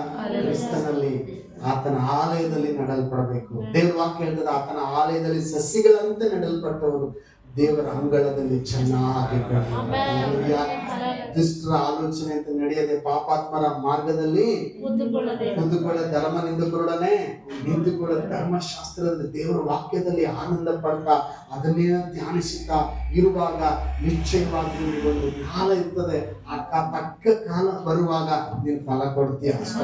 ಹಲ್ಲೆಲೂಯಾ. ಫಲ ಕೊಡೋದಂದ್ರೆ ಏನ್ ಗೊತ್ತಾ? ಫಲ ಕೊಡೋದಂದ್ರೆ ಏನಂತಂದ್ರೆ, ಫಲ ಕೊಡೋದಂದ್ರೆ ಏನು ಸರ್? ಫಲ ಕೊಡೋದಂದ್ರೆ ಏನ್ ಸರ್? ಫಲ ಕೊಡೋದಂದ್ರೆ ಹಲ್ಲೆಲೂಯಾ. ಫಲ ಕೊಡೋದಂದ್ರೆ ದೇವರು ನಿನ್ನ ಮೇಲೆ ಮಾಡಿರುವ ಯೋಜನೆ ನೆರವೇರಿಸುವುದಾಗಿದೆ. ಹಲ್ಲೆಲೂಯಾ. ನೀನು ಲೋಕದಲ್ಲಿ ದೇವರಿಗಾಗಿ ಬದುಕಬೇಕು, ಅನೇಕ ಆತ್ಮಗಳನ್ನ ಸಂಪಾದಿಸಬೇಕು, ಇದು ಫಲ ಕೊಡುವಂತದ್ದಾಗಿದೆ. ಹಲ್ಲೆಲೂಯಾ. ಹಾಗಾದ್ರೆ ಹೆಚ್ಚಾಗಿ ಫಲ ಕೊಡುವುದರಿಂದ ತಂದೆಗೆ ಸಂತೋಷವಾಗುವಂತದ್ದಾಗಿದೆ. ಹಾಗಾದ್ರೆ ಫಲ ಕೊಡ್ಬೇಕಪ್ಪ ಅಂತಂದ್ರೆ ನಾವು ಎಲ್ಲಿ ನೆಡಲ್ಪಡಬೇಕು? ಆಲಯದಲ್ಲಿ ನೆಡಲ್ಪಡಬೇಕು, ಕ್ರಿಸ್ತನಲ್ಲಿ ನೆಲೆಗೊಳ್ಳಬೇಕು. ನಾವು ಕ್ರಿಸ್ತನಲ್ಲಿ ನೆಲೆಗೊಳ್ಳದಿದ್ದರೆ ನಾವು ಫಲ ಕೊಡಕ್ಕೆ ಸಾಧ್ಯನೇ ಇಲ್ಲ. ಇವತ್ತು ದೇವರ ಮಕ್ಕಳನ್ನ ನಾನು ಹೇಳ್ತೀನಿ, ದೇವರು ನಮ್ಮ ಒಬ್ಬೊಬ್ಬರನ್ನ ಆರಿಸಿಕೊಂಡಿರುವಂತ ಉದ್ದೇಶ ಅದು ನಾವು ಲೋಕದಲ್ಲಿ ಅನೇಕರಿಗೆ ಆಶೀರ್ವಾದಕರವಾಗಿರ್ಬೇಕೆಂಬುದಾಗಿ ದೇವರು ನಮ್ಮನ್ನು ಆರಿಸಿಕೊಂಡಿದ್ದಾನೆ. ಹಲ್ಲೆಲೂಯಾ. ಫಲ ಕೊಡುವುದಕ್ಕಾಗಿ ದೇವರು ನಮ್ಮನ್ನು ಆರಿಸಿಕೊಂಡಿದ್ದಾನೆ. ಹಾಗಾದ್ರೆ ಫಲ ಕೊಡ್ಬೇಕಾದ್ರೆ ತಕ್ಕ ಕಾಲದಲ್ಲಿ ನಾವು ಕೊಡ್ತೇವೆ ಫಲ. ಕ್ರಿಸ್ತನಲ್ಲಿ ನೆಲೆಗೊಂಡಿದ್ರೆ, ಆಲಯದಲ್ಲಿ ಸಸ್ಯಕ್ಕೆ ನೆಡಲ್ಪಟ್ರೆ ನಾವು ಫಲ ಕೊಡ್ತೇವೆ. ಉದಾಹರಣೆಯಾಗಿ ಸತ್ಯವೇದ ವಾಕ್ಯದಲ್ಲಿ ನಾವು ನೋಡಿದ್ವಿ, ಯಾವ ವ್ಯಕ್ತಿ ಯೋಸೇಫನು ಫಲ ಕೊಡುವ ವೃಕ್ಷವಾದನಂತೆ. ಅವನ್ ಏನ್ ಮಾಡ್ತಾನೆ ಗೊತ್ತಾ? ಲೋಕದಲ್ಲಿ ಬೆರೆತು ಹೋಗ್ಲಿಲ್ಲ.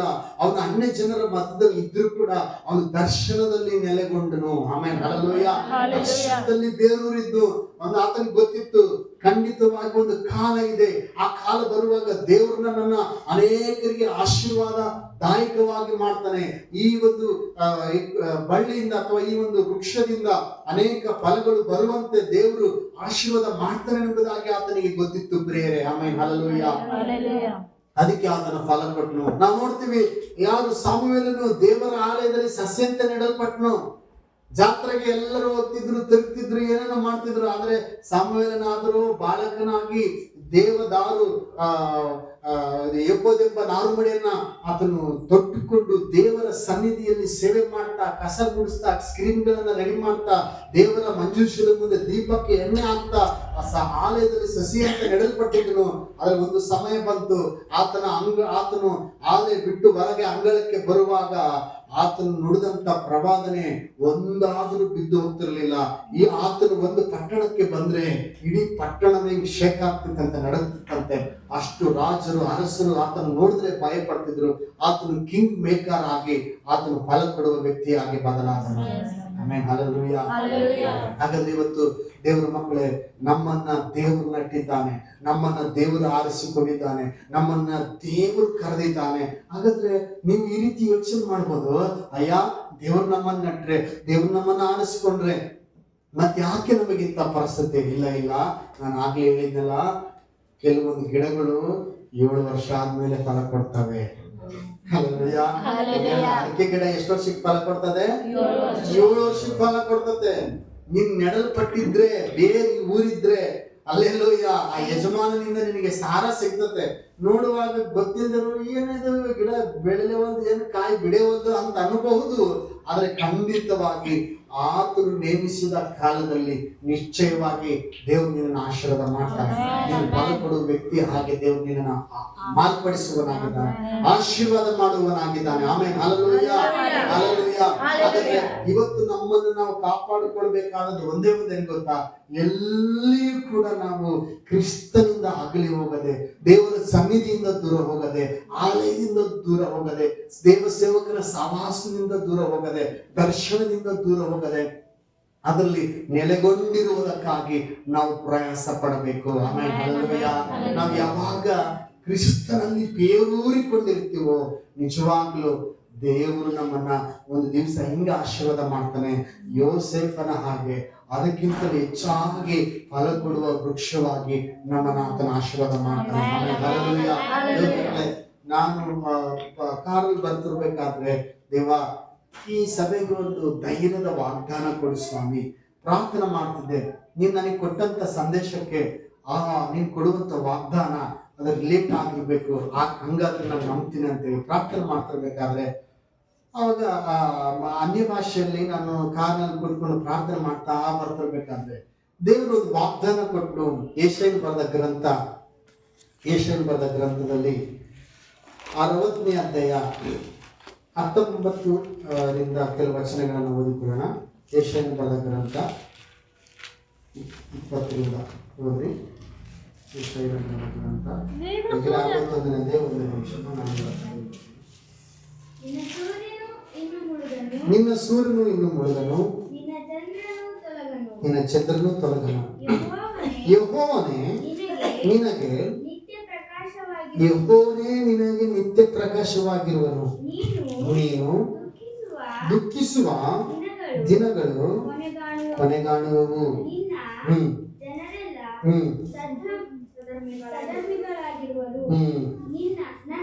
ಪ್ರಭಾವಕ್ಕೋಸ್ಕರ ನಾನು ನೆಟ್ಟ ಸಸಿಯಾಗಿಯೂ ನನ್ನ ಕೈ ಸೃಷ್ಟಿಸಿದ ಪ್ರಜೆಯಾಗಿಯೂ ದೇಶವನ್ನು ಸದಾ ಅನುಭವಿಸುವರು. ಆಮೆನ್. ಹಲ್ಲೆಲೂಯಾ.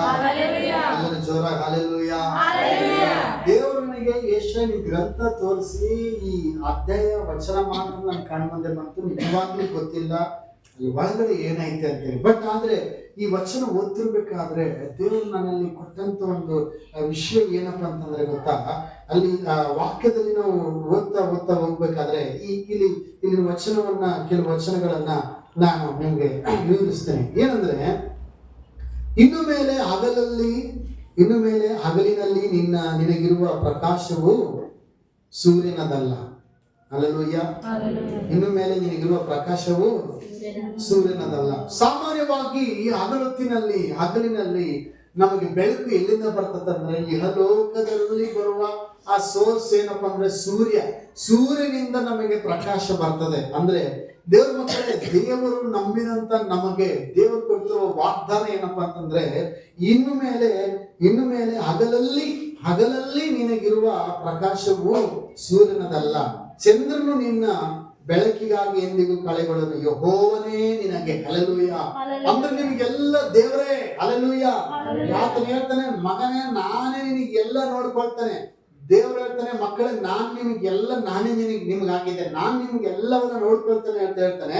ವಾಕ್ಯ ಇರ್ತದೆ, ಬೆಳಕಿಗಾಗಿ ಎಂದಿಗೂ ಕಳೆಗೊಳ್ಳಲು ಯೆಹೋವನೇ ನಿನಗೆ ನಿತ್ಯ ಪ್ರಕಾಶವಾಗಿರುವನು. ನಿನ್ನ ದೇವರೇ ನಿನಗೆ ತೇಜಸ್ಸು. ನಿನ್ನ ದೇವರೇ ನಿನಗೇನಾಗಿದ್ದಾನೆ? ತೇಜಸ್ಸು. ನಿನ್ನ ಸೂರ್ಯನ ಇನ್ನು ಮುಳುಗನು. ಅಂದ್ರೆ ಆ ಸೂರ್ಯನ ಯಾರು? ನನ್ನ ದೇವರೇ, ನನ್ನ ನಿಜವಾದ ಸೂರ್ಯನ. ಈ ಸೂರ್ಯನ 7 ಗಂಟೆ ಆದ್ರೆ ಮುಳುಗ್ಬಿಡ್ತಾನೆ. ಹಲ್ಲೆಲೂಯಾ. ನನ್ನ ಸೂರ್ಯನ ಎಂದಿಗೂ ಮುಳುಗು. ನಿನ್ನ ಚಂದ್ರನು ತೊಲಗನು, ಯೆಹೋವನೇ ನಿನಗೆ ನಿತ್ಯ ಪ್ರಕಾಶವಾಗಿರುವನು. ನೀನು ದುಃಖಿಸುವ ದಿನಗಳು ಕೊನೆಗಾಣುವು. ದುಃಖಿಸುವ ದಿನಗಳು ಎಲ್ಲ ಕೈಬಿಟ್ಟು ಪಕ್ಕದಾಗಿ, ದುಃಖಿಸುವ ದಿನಗಳು ಕೊನೆಗಾಣುವವು. ದುಃಖಿಸುವ ದಿನಗಳು ಕೊನೆಗಾಣುವವು. ಇನ್ನ ಜನರೆಲ್ಲ ಸಧರ್ಮಿಗಳಾಗಿರುವರು. ಆಮೆನ್. ಹಲ್ಲೆಲೂಯಾ. ದೇವ್ರ ವಾಕ್ಯ ಹೇಳ್ತದೆ, ದೇವರು ಯಾತಕ್ಕೋಸ್ಕರ ನಿನ್ನನ್ನು ನೆಟ್ಟಿದ್ದಾನೆ, ಯಾತಕ್ಕೋಸ್ಕರ ದೇವರು ನಿಮ್ಮನ್ನು ಆರಿಸಿಕೊಂಡಿದ್ದಾನೆ ಅಂತೇಳಿ ಹೇಳುವಾಗ ಅಲ್ಲಿ ವಚನ ನನಗೆ ಆಶ್ಚರ್ಯವಾಗಿ ಕಂಡಂತ ವಚನ ಏನಂದ್ರೆ, ಅಲ್ಲಿ ವಾಕ್ಯ ಇರ್ತದೆ ಏನಂದ್ರೆ, ನನ್ನ ಪ್ರಭಾವಕ್ಕೋಸ್ಕರ ನಾನು ನೆಟ್ಟ ಸಸಿಯಾಗಿಯೂ. ಹಲ್ಲೆಲೂಯಾ. ಯಾರು ನೆಟ್ಟ ಸಸಿಯಾಗಿಯೂ? ಅಂದ್ರೆ ದೇವರು ನಮ್ಮನ್ನ ನೆಟ್ಟಂತ ಸಸಿಯಾಗಿದ್ದೇವೆ ನಾವು. ಹಲ್ಲೆಲೂಯಾ. ನೀನ್ ಅನ್ಕೋಬಹುದು, ಯಾರು ಅಕಸ್ಮಾತ್ ಆಗಿ ನಾನು ಕ್ರೈಸ್ತನಾದ್ನೇನೋ, ಅಕಸ್ಮಾತ್ ಆಗಿ ಆಲಯಕ್ಕೆ ಬಂದೇನೋ, ಅಕಸ್ಮಾತ್ ಆಗಿ ದೇವ್ರು ನಂಬಿದ್ದೇನೋ, ಅರಸು ಪಾಶ್ರೇ ಹೇಳು. ಇಲ್ಲ, ದೇವರು ನಿನ್ನನ್ನು ನೆಟ್ಟಿದ್ದಾನೆ. ದೇವರು ನಿನ್ನ ನೆಟ್ಟಿದ್ದಾನೆ. ದೇವರು ಯಾವುದಕ್ಕೋಸ್ಕರ ನೆಟ್ಟಿದ್ದಾನೆ? ವಾಕ್ಯ ಸ್ಪಷ್ಟವಾಗಿ ಹೇಳ್ತದೆ ಏನಂತಂದ್ರೆ, ನನ್ನ ಪ್ರಭಾವಕ್ಕೋಸ್ಕರ ನಾನು ನೆಟ್ಟ ಸಸಿಯಾಗಿಯೂ ನನ್ನ ಕೈ ಸೃಷ್ಟಿಸಿದ ಪ್ರಜೆಯಾಗಿಯೂ. ಹಲ್ಲೆಲೂಯಾ. ನೀನು ದೇವರು ನೆಟ್ಟ ಸಸಿಯಾಗಿದ್ದೀಯ, ದೇವರು ಸೃಷ್ಟಿಸಿದ ಪ್ರಜೆಯಾಗಿದ್ದೀಯ. ಹಲ್ಲೆಲೂಯಾ. ದೇಶವನ್ನು ಅನುಭವಿಸುವುದಕ್ಕೆ ದೇವರು ನಿಮಗೆ ಕೃಪೆ ಕೊಡ್ತಾನೆ. 22ನೇ ವಚನದಲ್ಲಿ ನೋಡ್ತೇವೆ, ಆ ವಚನ ಹೇಳ್ತದೆ, ಚಿಕ್ಕವನಿಂದ ಒಂದು ಕುಲವಾಗುವುದು, ಅಲ್ಪನಿಂದ ಬಲವಾದ ಜನಾಂಗವಾಗುವುದು. ಯೆಹೋವನೆಂಬ ನಾನು ಕ್ಲುಪ್ತ ಕಾಲದಲ್ಲಿ ಇದನ್ನು ಬಲು ಬೇಗನೆ ಮಾಡುವೆನು. ಕ್ಲುಪ್ತ ಕಾಲ ಅಂತ ಹೇಳುವಾಗ ಆತನು ಇಟ್ಟುಕೊಂಡ ಕಾಲವಾಗಿದೆ. ಹಲ್ಲೆಲೂಯಾ. ಆತನ ನಿಯಮಿತ ಕಾಲವಾಗಿದೆ. ಆತನ ನಿಯಮಿತ ಕಾಲ ಬರುವಾಗ ಅದನ್ನು ದೇವರು ಖಂಡಿತವಾಗಿ ನೆರವೇರಿಸುವವನಾಗಿದ್ದಾನೆ. ಹಲ್ಲೆಲೂಯಾ. ಹಲ್ಲೆಲೂಯಾ. ವಾಕ್ಯ ಹೇಳ್ತದೆ, ಚಿಕ್ಕವನಿಂದ ಒಂದು ಕುಲವಾಗುವುದು, ಅಲ್ಪನಿಂದ ಬಲವಾದ ಜನಾಂಗವಾಗುವುದು. ಆಮೆನ್. ಹಲ್ಲೆಲೂಯಾ.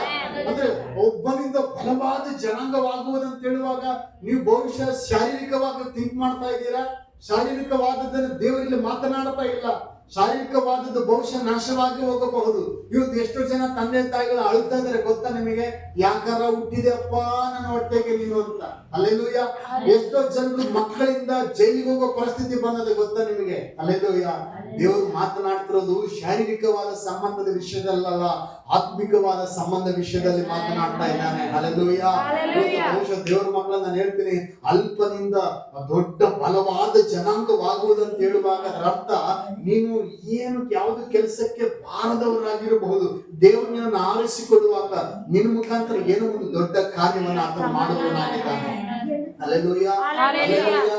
ಇವತ್ತು ಎಷ್ಟೋ ಜನ ಗೊತ್ತಾ, ನಮ್ಮ ಹತ್ರ ಎಷ್ಟೋ ಜನ ಬಂದು ಹಿಂಗೆ ಅಳ್ತಾರೆ, ಅಯ್ಯ ಫೋನ್ ಮಾಡ್ರಯ್ಯ, ನಮಗ್ ಮಕ್ಕಳು ಹುಟ್ಟಿದಿದ್ರೇನೆ ಚೆನ್ನಾಗಾಗಿತ್ತಯ್ಯ, ರಾತ್ರಿ ಕುಡ್ಕೊಂಡು 3 ಗಂಟೆಗೆ ಬರ್ತಾನಯ್ಯ, ನನ್ನ ಮಗ ಮಚ್ಚಿಡ್ಕೊಂಡು ತಿರುಗಾಡ್ತಾನಯ್ಯ, ಜೈಲಿಗೆ ಹೋಗಿ ಬಂದನಯ್ಯ, ಎಷ್ಟೋ ಸರ್ ನಾವು ಬಿಡಿಸ್ಕೊಂಡ್ ಬಂದಿವಯ್ಯ, ಪ್ರಾರ್ಥನೆ ಮಾಡ್ರಯ್ಯ ಅಂತ ಹೇಳ್ತಾರೆ. Hallelujah, hallelujah, hallelujah.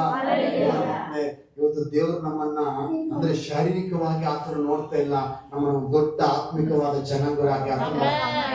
ಹಲ್ಲೆಲೂಯಾ. ನಾವು ಚೆನ್ನೈಗೆ ಹೋಗ್ತಾ ಇರ್ತೀವಿ.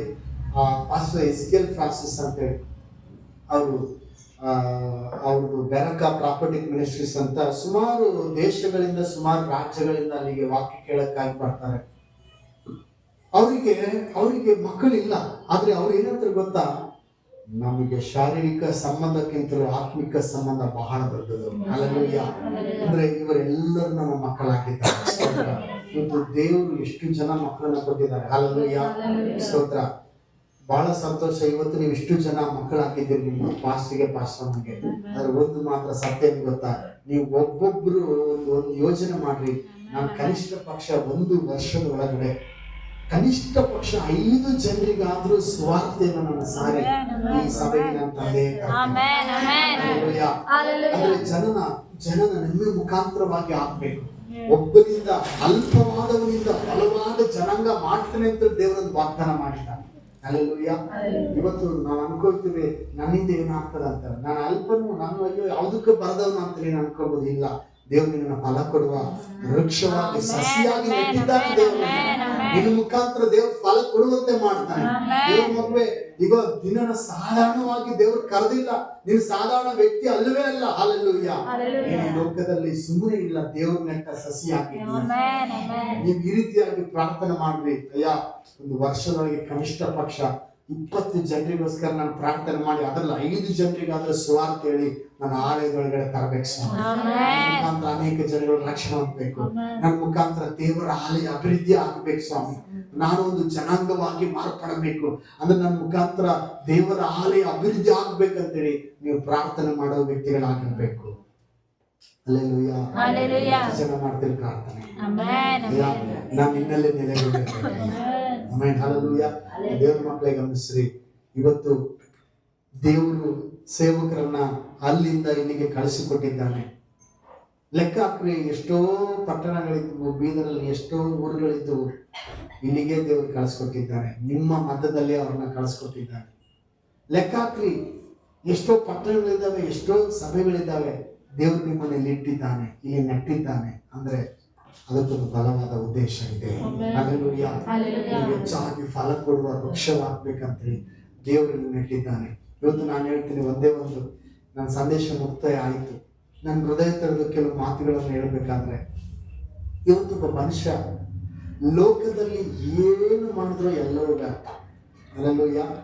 ಸಂದೇಶ ಮುಗಿಸ್ಬಿಟ್ಟೆ, ಕೊನೆಯದಾಗಿ ನನ್ನ ಹೃದಯದಲ್ಲಿ ಮಾತಾಡ್ತೀನಿ. ಮನುಷ್ಯ ಇವತ್ತು ಲೋಕದಲ್ಲಿ ಏನು ಮಾಡಿದ್ರು ಎಲ್ಲವೂ ವ್ಯರ್ಥ. ಏನೇ ಮಾಡು, ಏನಾರ ಮಾಡಿ, ಎಷ್ಟು ಬಿಲ್ಡಿಂಗ್ ಕಟ್ಟು, ಬಂಗ್ಲೆ ಕಟ್ಟು, ಆಸ್ತಿ ಕಟ್ಟು, ಮಕ್ಕಳು, ಮೊಮ್ಮಕ್ಕಳು, ಮೊಮ್ಮಕ್ಕಳು, ನಿನಗೆ ಎಷ್ಟಿದ್ರು ಏನಿರ್ಲಿ, ಎಲ್ಲವೂ ಲೋಕಕ್ಕೆ ಸಂಬಂಧವಾದದ್ದೆಲ್ಲವೂ ವ್ಯರ್ಥ. ನಾನು ಮಾತಾಡೋದು ಇವಿನ ಬೈಬಲ್ ರೆಫರೆನ್ಸ್ಗೆ ಸಾಧ್ಯ. ಲೋಕವಾದ ಆಡಂಬರವು ಎಲ್ಲವೂ ಒಂದು ದಿವಸ ಗತಿಸಿ ಹೋಗ್ತದೆ. ದೇವರ ಚಿತ್ತ ಮಾಡುವವನು ಎಂದೆಂದಿಗೂ ಅದಕ್ಕೆ ಒಬ್ಬ ದೊಡ್ಡ ಜ್ಞಾನಿ ಲೋಕವನ್ನೆಲ್ಲ ಅನುಭವಿಸಿ ಕೊನೆಯದಾಗ ಒಂದು ಮಾತು ಹೇಳ್ತಾನೆ. ಅದನ್ನ ಈ ರೀತಿ ಸ್ಟೇಟ್ಮೆಂಟ್ ಕೊಡ್ತಾನೆ, ವ್ಯರ್ಥವೇ ವ್ಯರ್ಥ, ಸಮಸ್ತ ವ್ಯರ್ಥ, ಮನುಷ್ಯನ ಈ ಲೋಕದಲ್ಲಿ ಪಡುವ ಪ್ರಯಾಸವೆಲ್ಲ ವ್ಯರ್ಥ. ಹಲ್ಲೆಲೂಯಾ. ಹಾಗಾದ್ರೆ ಏನ್ ಶ್ರೇಷ್ಠ? ಅದಕ್ಕೆ ದೇವರಿಗಾಗಿ ಬದುಕಿದಂತ ವ್ಯಕ್ತಿ ಒಂದು ಸ್ಟೇಟ್ಮೆಂಟ್ ಕೊಡ್ತಾನೆ, ನಾವು ಕರ್ತನಲ್ಲಿ ಪಡುವ ಪ್ರಯಾಸ ಎಂದಿಗೂ ವ್ಯರ್ಥವಾಗುವುದಿಲ್ಲ. ಪೌಲನು ಹೇಳ್ತಾನೆ ಇದನ್ನ ಮಾತು. ಅದನ್ನ ಸಾಲೋಮನ್ ಹೇಳಿದ್ರೆ ಎಲ್ಲ ವ್ಯರ್ಥ ಅಂತ ಸಾಲೋಮನ್ ಹೇಳ್ತಾನೆ, ನಾವು ಕರ್ತನ ಸೇವೆಯಲ್ಲಿ ಮಾಡುವ ಪ್ರಯಾಸ ಎಂದಿಗೂ ವ್ಯರ್ಥವಾಗುವುದಿಲ್ಲ ಅಂತ ತಿಳಿದು ಕರ್ತನ ಸೇವೆಗಾಗಿ ನೀವು ಮತ್ತಷ್ಟು ಪ್ರಯಾಸ ಪಡ್ರಿ ಪ್ರಿಯರೇ ಅಂತ ಹೇಳ್ತಾನೆ. ಹಲ್ಲೆಲೂಯಾ. ಆಗ ನಾವು ಯಾವುದಕ್ಕೋಸ್ಕರ ಬದುಕ್ತಾ ಇದ್ವಿ? ಇವತ್ತಿದ್ದು ನಾಳೆ ಒಲೆಯ ಪಾಲಾಗುವ ವಿಷಯಕ್ಕಾಗಿ ಅಷ್ಟು ನಾವು ಪ್ರಯಾಸ ಪಡ್ತಾ ಇದೀವ ಅಥವಾ ನಿತ್ಯ ಜೀವಕ್ಕೆ ಉಳಿಯುವುದಕ್ಕಾಗಿ ಏನಾದರೂ ನಾವು ಮಾಡ್ತಾ ಇದೀವ ಅನ್ನೋ ಪ್ರಶ್ನೆ. ಆಮೇಲೆ ಹಲ್ಲೆಲೂಯಾ. ಮಾತು ಹೇಳಮ್ಮ, ಈ ಲೋಕದಲ್ಲಿ ನೀವು ಏನು ಮಾಡಿದ್ರು ವೇಸ್ಟ್. ಸತ್ಯವಾಗಿ ಹೇಳ್ತೀನಿ, ಒಂದು ಮಾತ್ರ ಉಳಿತೈತೆ ಗೊತ್ತಾ, ನಾವು ದೇವರಿಗಾಗಿ ಏನ್ ಮಾಡ್ತೀವಲ್ಲ ಅದೇ ಉಳಿಯೋದು. ಹಲ್ಲೆಲೂಯಾ. ಅದಕ್ಕೆ ನನಗೆ ಸ್ತೋತ್ರ, ನಂದು ಮೈಂಡ್ ಸೆಟ್ಟೇ ಬೇರೆ. ನಾನು ಏನೇ ಮಾಡ್ಬೇಕು ದೇವ್ರಿಗೋಸ್ಕರ ಏನಾದ್ರು ಮಾಡ್ಬೇಕಂತೀನಿ. ಸ್ತೋತ್ರ. ಈಗ ನಮ್ಮ ಜಾಗದಾಗ ಬೇರೆ ಇದ್ರೆ ಏನದೇ ಹೇಗ್ ಮಾಡ್ತೀನಿ ಇದಕ್ಕೆ ಮಾಡ್ತೀನಿ, ಆಡಲ್ಲ ಇದಕ್ಕೆ ಮಾಡ್ತೀನಿ, ಬಂಗಾರ ಮಾಡಿಸ್ಕೋಬೇಕು ಅದು ಬರ್ತತೆ ಅಂತಾರೆ. ನಾನು ಅಂತೀನಿ ಇವತ್ತೇ ಒಂದ್ ವೇಳೆ ಬಂತು ನನ್ನ ಟೈಮು, ನಾನು ದೇವ್ರ ಪಾದಕ್ಕೆ ಹೋದ್ನಪ್ಪ ಅಂತಂದ್ರೆ ಬಂಗಾರ ಹೋಯ್ತೀನಿ. ಹಲ್ಲೆಲೂಯಾ. ಯಾರಿಗ ಗೊತ್ತದ ಇರ್ತದೋ, ಯಾವನ ಕಳ್ಳನ್ ತಗೊಂಡು ಹೋಗ್ತಾನೋ ಏನಾಯ್ತದ ಅದು ಬೇಕಾಗಿಲ್ಲ. ಆದ್ರೆ ನಾವು ಸಾರಿದ ಸುವಾರ್ತೆ, ನಾವು ಮಾಡಿದ ಪ್ರಸಂಗ, ನಾವು ಇತರಿಗೋಸ್ಕರ ಮಾಡಿದ ಪ್ರಾರ್ಥನೆ, ನಾವು ಮಣಕಲ್ಲೂರಿ ದೇವರಿಗೋಸ್ಕರ ಅಂದ್ರೆ ಇತರ ಆತ್ಮಗಳಿಗೋಸ್ಕರ ಮಾಡಿದ ಪ್ರಾರ್ಥನೆ, ನಾವು ಆಡಿದ ಹಾಡು ಅದು ಇರುವಂತದ್ದಾಗಿರ್ಬೋದು. ಪರಲೋಕದ ಕೌಂಟಿಗೆ ಬರ್ತದ ಅದು. ಹಲ್ಲೆಲೂಯಾ. ಅದಕ್ಕೆ ಯೇಸು ಹೇಳ್ತಾನೆ, ಇಲ್ಲಿ ಗಂಟು ಮಾಡಿ ಇಟ್ಕೊಳ್ಬೇಡ್ರಿ, ಇಲ್ಲಿ ತುಕ್ಕಿಡ್ತದ ಅಂತ ಹೇಳಿ ಯೇಸು ಸ್ವಾಮಿ ಡೈರೆಕ್ಟ್ ಸ್ಟೇಟ್ಮೆಂಟ್. ಯೇಸು ಸ್ವಾಮಿ ಇಲ್ಲಿ ಗಂಟು ಮಾಡಿ ಇಟ್ಕೋಬೇಡ್ರಿ, ಅದು ತುಕ್ಕಿಡ್ದು ನುಸಿಡ್ತದೆ, ಅದಕ್ಕೆ ಇಲ್ಲಿ ಕಳ್ಳರು ಕದಿಮರಿದ್ದಾರೆ, ನೀವು ಪರಲೋಕ ರಾಜ್ಯದಲ್ಲಿ ಗಂಟು ಮಾಡಿ ಇಟ್ಟುಕೊಡ್ರಿ ಅಂತ ಯೇಸು ಸ್ವಾಮಿ. ಹಲ್ಲೆಲೂಯಾ. ಪರಲೋಕದಲ್ಲಿ ಗಂಟು ಮಾಡಿ ಇಟ್ಟುಕೊಡ್ಬೇಕಂದ್ರೆ ಹೆಂಗೆ ಅಂದ್ರೆ ದೇವರಿಗೆ ಕೊಡಿರಿ. ಹಲ್ಲೆಲೂಯಾ. ನಿಮಗೂ ಕೊಡಬಹುದು. ನೀವು ಅಳೆಯುವ ಅಳತೆಯಲ್ಲಿ ತಿರುಗಿ ನಿಮಗೆ, ನೀನ್ ದೇವರಿಗೋಸ್ಕರ ಏನು ಮಾಡ್ತೀಯೋ ಅದನ್ನ ದೇವ್ರು ನಿನಗೆ ಮಾಡೋವನಾಗಿದ್ದಾನೆ. ಕಳೆದ ಸಾರಿ ನಾನು ಹೇಳಿದೆ, ದೇವರಿಗೆ ಅಳೆಯುವ ಅಳತೆ. ಹಲ್ಲೆಲೂಯಾ. ಅಂದ್ರೆ ನಾವು ಯಾವಾಗ್ಲೂ ದೇವ್ರಿಗೆ ಕೊಡುವಾಗ ಏನ್ ಮಾಡ್ತೀವಪ್ಪ ಅಂತಂದ್ರೆ, ಸ್ತೋತ್ರ, ನಾನು ಮೊನ್ನೆ ನಡೆದೊಂದು ಇನ್ಸಿಡೆಂಟ್ ಹೇಳಿದೆ, ನಾನು ಮುಗಿಸ್ಬಿಡ್ತೀನಿ. ಬಳ್ಳಾರಿಗೆ ಹೋಗಿದ್ದೆ, ಸತೀಶ್ ಪಾರ್ಶ್ವ ಅವ್ರದ್ದು ಚರ್ಚ್ನಾಗೆ ಆನಿವರ್ಸರಿ, 10ನೇ ವರ್ಷದ ಆನಿವರ್ಸರಿಗೆ 3 ಜನ ಸೇವಕರನ್ನ ಕರೆದಿದ್ರು. ಅದ್ರಲ್ಲಿ ನನ್ನನ್ನು ಒಬ್ಬ ಗೆಸ್ಟ್ ಸ್ಪೀಕರ್ ಆಗಿ ಕರೆದಾಗ ಹೋದಾಗ ನನ್ನ 3 ಸಂದೇಶಗಳಿದ್ವು. ಒಂದು ಸಂಡೇ ಕೂಡ ಬೇರೆದಿತ್ತು, ಸಂಡೇ ಮಾರ್ನಿಂಗ್ ಸಂದೇಶ. ಬಳ್ಳಾರಿಯಿಂದ ಒಬ್ಬರು ಸೇವಕರು ಬಂದಿದ್ರು, ಅಲ್ಲೇ ಲೋಕಲ್ ಸೇವಕರು ಬಂದಿದ್ರು. ಅವತ್ತು ಸಂಡೇ ಮಾರ್ನಿಂಗ್ ಸರ್ವಿಸ್ಗೆ ನಮ್ಗೆ ಈವ್ನಿಂಗ್ ಇತ್ತು. ಶನಿವಾರ ದಿವಸ 2 ಸೆಕ್ಷನ್ ಇತ್ತು. ಶನಿವಾರ 2 ಸೆಕ್ಷನ್ ಮುಗಿಸ್ಕೊಂಡು ಈವ್ನಿಂಗ್ ಸೆಕ್ಷನ್ಗೋಸ್ಕರ ನಾನು ಮನಸ್ಸಿನಾಗ ಪ್ರೇಯರ್ ಮಾಡ್ತಾ ಇದ್ದೆ. ಮತ್ತೆ ಅವರು ವಾಕ್ಯ ಹೇಳುವಾಗ ಕುಂತು ವಾಕ್ಯ ಕೇಳ್ತಾ ಇದ್ದೆ. ನನ್ನ ಹತ್ರ ಚೇಂಜ್ ಇರಲಿಲ್ಲ. ಸ್ತೋತ್ರ. ನನಗೆ ಗೊತ್ತು ಚೇಂಜ್ ಇರಲಿಲ್ಲ ಅಂತ 500 ರೂಪಾಯಿದ ನೋಟು, 200 ರೂಪಾಯಿದ ನೋಟ್ ಇತ್ತು ನನ್ನ ಹತ್ರ. 500 ರೂಪಾಯಿದ ನೋಟು, 200 ರೂಪಾಯಿ ನೋಟ ಇದ್ದಾಗ ನನಗೆ ಯಾವಾಗಲೂ ಹಿಂಗೆ ಅನ್ಸಲ್ಲ, ದೇವರಿಗೆ ಕೊಡ್ಬೇಕಾದಾಗ ನಾನು ಚೇಂಜ್ ಮಾಡಿಸ್ಕೊಂಡ್ ಬರ್ಬೇಕು ಅಂತ ಅನ್ಸಲ್ಲ. ಅಂದ್ರೆ ಕಾಣಿಕೆ ಹಾಕಕ್ಕೋಸ್ಕರನೇ ಹೋಗಿ ಚೇಂಜ್ ಮಾಡಿಸ್ಕೊಂಡ್ ಬರ್ಬೇಕಂತ ಅನ್ಸೋದಿಲ್ಲ, ನನ್ನ ಅಭ್ಯಾಸ. ಅವಾಗ ಏನ್ ಮಾಡಿದೆ ಅಂದ್ರೆ, ನಮ್ಮ ಅಚ್ಚನ ಕೈಲ 500 ರೂಪಾಯಿ ನೋಟ್ ಕೊಟ್ಟೆ, ನಾನು 200 ರೂಪಾಯಿ ನೋಟಿಗೆ ಕಾಣಿಕೆ ಹಾಕ್ಬಿಟ್ಟೆ. ಸ್ತೋತ್ರ. ಮತ್ತೆ ನಾಳಿದ್ದು ಸಾಯಂಕಾಲದ ಹೆಂಗೆ ವಿಚಾರ, ಖರ್ಚಿಗೆ ಏನ್ ಮಾಡ್ಬೇಕು, ಐ ಡೋಂಟ್ ಕೇರ್. ಸಾಯಂಕಾಲ ಹಾಕಿ ಹೇಳ್ತದೆ, ಪಾಪ ನನಗೆ ಡ್ರೆಸ್ ಕೊಡಿಸ್ಬೇಕು, ನೈಟ್ ಡ್ರೆಸ್ ಎಲ್ಲ ಕೊಡ್ಸ ಅಂತಂದ್ರೆ ಕೊಡಿಸ್ತೀನಿ ಅಂತ ಹೇಳ್ಬಿಟ್ಟಿನಿ ಅಷ್ಟೇ. ಆಯ್ತಾ, ಕಾಣಿಕೆ ಹಾಕಿ ಕುಂತೀನಿ. ನೀವು ಸತೀಶ್ ಪಾಸ್ಟ್ರಿಗೆ ಫೋನ್ ಮಾಡಿ ಕೇಳ್ಬೋದು, ಇನ್ನೂ ನನ್ನ ಫೋನ್ ಪೇದಾಗೆ ದಾಖಲೆ ಐತೆ. ಅಲ್ಲಿ ಪ್ರಸಂಗ ಹೇಳ್ತಿದ್ದಂಥ ಸೇವಕರು ಎಲ್ಲ ಪ್ರಸಂಗ ಮುಗಿದ್ರು. ನಾವು ಹಾಕಿದ್ವಿ, ಯಾರಿಗೂ ಗೊತ್ತಿಲ್ಲ, ಕಾಣಿಕೆ ಮುಚ್ಚಿ ಹಾಕಿದೀವಿ. ಆಮೇಲೆ ಪ್ರಸಂಗ ಮುಗಿದು ಹೊರಗೆ ಬಂದ್ಮೇಲೆ, ಯಾಕೋ ದೇವರಾತ್ಮ ಹೇಳ್ತದಾನೆ, ನೀವು ನಿಮ್ಮ ಮಗಳಿಗೆ ಡ್ರೆಸ್ ಕೊಡಿಸ್ಬೇಕು, ಡ್ರೆಸ್ ಕೊಡಿಸ್ಲಿಕ್ಕಾಗಿ ನನಗೆ 10,000 ರೂಪಾಯಿ ಕೊಡು ಅಂತೇಳಿ ದೇವರಾತ್ಮ ಹೇಳ್ತದಾನೆ. ಶಾಕ್ ಆಗ್ಬಿಟ್ಟಿನಿ. ನಾವು ಮಾತಾಡ್ಕೊಂಡಿದ್ದು ಯಾರಿಗೂ ಗೊತ್ತಿಲ್ಲ, ಮರೆಯಾಗಿ ಮಾತಾಡ್ಕೊಂಡಿವಿ. ಆ ಸೇವಕರು ವಾಕ್ಯ ಮುಗಿದು ಹೊರಗೆ ಬಂದು ಹೇಳ್ತಾರೆ, 10,000 ರೂಪಾಯಿ ಕೊಡು ಅಂತ ದೇವರಾತ್ಮ ಹೇಳ್ತದ ನನಗೆ. 10,000 ರೂಪಾಯಿ ಕೊಡ್ತೀನಿ, ಅವ್ರಿಗೆ ಡ್ರೆಸ್ ಕೊಡಿಸ್ರಿ ಅಂತ. ಇಲ್ಲ ಪರವಾಗಿಲ್ಲ, ನಾನು ಕೊಡಿಸ್ತೀನಿ, ಪ್ರೇರ್ ಮಾಡ ನಮಗೋಸ್ಕರ ಅಂದ್ರೆ. ಇಲ್ಲಿ ದೇವರಾತ್ಮ ಹೇಳದಂದು ಮನೆಗೆ ಹೋಗಿ 10,000 ರೂಪಾಯಿ ಫೋನ್ ಪೇ ಮಾಡಿಬಿಟ್ರು. ನಂಬರ್ ಇಸ್ಕೊಂಡೋಗ್ಯಾರ ಅವರೇ, ನಾನು ಕೊಟ್ಟಿಲ್ಲ. ಮತ್ತೆ ಫೋನ್ ಪೇದಾಗ ಆಯ್ತು ಕಳಿಸ್ತಾರೆ ಅಂದ್ರೆ ಕಳಿಸೇ ಇಲ್ಲ. ಅಲ್ಲಿ ಮನೆಗೆ ಹೋಗಿರೋರು ಮನೆಗೆ ಹೋಗಿ 10,000 ಹಾಕ್ಬಿಟ್ರು. ಅವರೇ, ನಾನು ಯಾರಂತ ಅವ್ರಿಗೆ ಗೊತ್ತಿಲ್ಲ, ಅವ್ರು ಯಾರಂತ ನನಗೆ ಗೊತ್ತಿಲ್ಲ. ದೇವ್ರು ಹೇಳ್ತಾನೆ, ಅದಕ್ಕೆ ದೇವ್ರು ಯಾವ ವಿಷಯದಾಗ ಹೇಳಿಲ್ಲ, ನನಗೆ ಕೊಟ್ಟು ಪರೀಕ್ಷೆ ಮಾಡಿ ನೋಡ್ರಿ ಅಂತ. ನಿಜವಾಗಿ ಹೇಳ್ತೀನಿ, ದೇವ್ರು ಕೊಡೋ ವಿಷಯದಲ್ಲಿ ಮಾತ್ರ ಫುಲ್ಲು ಟೇಸ್ಟ್ ನೋಡಿರೋದು ಯಾರಂದ್ರೆ ನಾನು. ಅಂದ್ರೆ ನಮ್ಮ ಸಭೆಯಲ್ಲಿ ನಾನು ಹೇಳ್ತೀನಿ, ನಮ್ಮ ಸಭೆಯಲ್ಲಿ ಕೂಡ ಅದನ್ನ ಹೇಳ್ತಿರ್ತೀನಿ, ಜಾಸ್ತಿ ದೇವ್ರಿಗೆ ಕೊಟ್ಟು ಟೇಸ್ಟ್ ನೋಡಿರೋದು ನಾನು ಬಹಳ ಟೇಸ್ಟ್ ನೋಡ್ಬಿಡ್ತೀನಿ. ಹಲ್ಲೆಲೂಯಾ. ಅದಕ್ಕೆ ನಾನು ಹೇಳ್ತೀನಿ, ನೀವು ದೇವ್ರ ಸೇವೆಗಾಗಿ ಕೊಡ್ರಿ, ದೇವ್ರು ನಿಮ್ಮನ್ನ ಆಶೀರ್ವಾದ ಮಾಡ್ತಾರೆ. ಎಷ್ಟೋ ಜನ ನೀವು ಕೆಲ್ಸಕ್ಕೆ ಹೋಗ್ತೀರಿ, ದಶಂಭಾಗ ತೆಗೆಯೋದಿಲ್ಲ. ಸಂದೇಶ ಹಾಗೆ ಮುಗಿದೋಗೈತೆ, ಮನದ ಮಾತುಗಳನ್ನ ಹೇಳ್ತಾ ಇದ್ದೀನಿ. ಹಲ್ಲೆಲೂಯಾ. ಎಷ್ಟೋ ಜನ ಕೆಲ್ಸಕ್ಕೆ ಹೋಗ್ತೀರಿ, ದಶಂಭಾಗ ತೆಗೆಯೋದಿಲ್ಲ. ಸೇವಕರನ್ನ ಕರೆಸ್ಬೇಕಂತ ಪಾಸ್ಟರ್ ಮೀಟಿಂಗ್ ಮಾಡ್ತಿರ್ತಾರೆ. ಯಾರು ತಿಳಿದಯ್ಯ ಸೇವಕರನ್ನ ಕರೆಸಿದ್ರಲ್ಲ, ನನ್ನ ಕಡೆಯಿಂದ ನನಗೂ ಆಶೀರ್ವಾದ ಇರಲಿ, ತೆಗೆದುಕೊಡ್ರಿ, ನಂದು ಒಂದು ಬೀಜ ಇದೆ ಕಾಣಿಕೆ ಅಂತೇಳಿ ಒಂದು 500,000 ರೂಪಾಯಿ ಅನೇಕರು ಅವರಾಗಿ ಅವ್ರು ತಿಳಿದುಕೊಡೋದಿಲ್ಲ. ನಮ್ಮ ಸಭೆಗೆ ಒಂದು ಕೊಡರು ಒಂದೇ ಫ್ಯಾಮಿಲಿ ಐತೆ. ಯಾರನ್ನ ಸೇವಕರು ಕಳಿಸಿದ್ರೆ ನಾನು ಕೇಳೋದೇ ಇಲ್ಲ. ಎಷ್ಟೋ ಸಾರಿ ಬಂತ ನನಗೆ ಉಂಗುರ ಬಿಚ್ಕೊಟ್ಟಿನಿ ನಾನು. ಆ 10 ರೂಪಾಯಿ ನೋಟ್ ಅವ್ರಿಗೆ ಕೊಡಕ್ಕೆ ನಾಚಿಕೆ ಆಗಿ ನಾನು ಏನು ಮಾಡಿನ ಅಂದರೆ ಕೆಲವು ಸೇವಕರಿಗೆ ಉಂಗುರ ಕೊಟ್ಟು ಕಳ್ಸಿನಿ ಕಾಣಿಕೆ. ಕೆಲವು ಸಾರಿ ನಮ್ಮ ಸ್ನೇಹಿತರ ಹತ್ರ ದುಡ್ಡು ಇಸ್ಕೊಂಡು ಕಾಣಿಕೆ ಕೊಟ್ಟು ಕಳಿಸ್ತೀನಿ. ಅಂದರೆ ಅದನ್ನು ನಾನೇನು ಹೇಳ್ತಿದ್ದೀನಿ ಅಂದರೆ, ನೀವು ಪಾಲಾಗಬೇಕು. ನಿಮ್ಮ ಸೇವಕರ ದರ್ಶನದಲ್ಲಿ ನೀವು ಪಾಲು ತೆಗೆದುಕೊಳ್ಬೇಕು. ಹಲ್ಲೆಲೂಯಾ. ಸಭೆಯಲ್ಲಿ ನಡೆಯುವ ಕಾರ್ಯಗಳಲ್ಲಿ ಪಾಲು ತೆಗೆದುಕೊಳ್ಬೇಕು. ಜಾಗದ ಸಭೆಗೆ ಕಟ್ಟಡದ ವಿಷಯದಲ್ಲಿ ನೀವು ಪಾಲು ತೆಗೆದುಕೊಳ್ಬೇಕು. ಸಭೆಗೆ ಜಾಗ ತೆಗೆದುಕೊಳ್ಳೋ ವಿಷಯದಲ್ಲಿ ನೀವು ಹೆಗಲ್ಕೊಳ್ಬೇಕು. ಆಗ ಏನಾಗ್ತದಂದ್ರೆ ದೇವರು ನಿಮ್ಮನ್ನು ಅಧಿಕವಾಗಿ ಆಶೀರ್ವಾದ ಮಾಡ್ತಾನೆ. ಹಲ್ಲೆಲೂಯಾ. ಯಾಕೆ ಗೊತ್ತಾ? ದಾವೀದ ಅಂತಿದ್ದ, ದೇವರ ಆಲಯ ಅಂದ್ರೆ ನನಗೆ ಅಭಿಮಾನ ಅಂತ. ಆಮೇಲೆ ಹಲ್ಲೆಲೂಯಾ.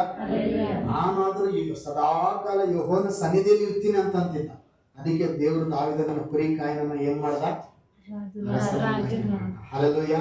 ದಾವೀದನಿಗೆ ದೇವರ ಮೇಲೆ ಇದ್ದ ಅಭಿಮಾನ, ದೇವರ ಆಲಯದ ಮೇಲೆ ಇದ್ದಂತ ಅಭಿಮಾನ. ಆಮೇಲೆ ಹಲ್ಲೆಲೂಯಾ. ನಾನು ಹೇಳ್ತೀನಿ, ನಿಮಗೆ ದೇವರ ಆಲಯದ ಮೇಲೆ ಅಭಿಮಾನ ಬರಲಿ, ದೇವರ ಕಾರ್ಯಕ್ಕೋಸ್ಕರ ಅಭಿಮಾನ ಬರಲಿ. ಹಲ್ಲೆಲೂಯಾ. ಮನೆಗಳಿಗೋಸ್ಕರ ನಾವು ಎಷ್ಟು ಅಭಿಮಾನ ಮಾಡ್ತೀವಿ ನೋಡ್ರಿ. ಎಷ್ಟು ನಮ್ದು ಇದಿರ್ಬೇಕು, ಅದಿರ್ಬೇಕು, ಶೋಕೇಶ್ ಇರ್ಬೇಕು, ಏನೆಲ್ಲ ಮಾಡ್ಕೊಂತೀವಿ. ದೇವರ ಆಲಯ ಅಂತ ಬಂದಾಗ, ದೇವರು ಅಂತೇಳಿ ಬಂದಾಗ ನಾವು ತವಕ ಪಡಲ್ಲ. ಹಲ್ಲೆಲೂಯಾ. ದೇವರ ವಾಕ್ಯ ಹೇಳ್ತದೆ, ಮೊದಲು ನೀವು ದೇವರ ರಾಜ್ಯಕ್ಕಾಗಿ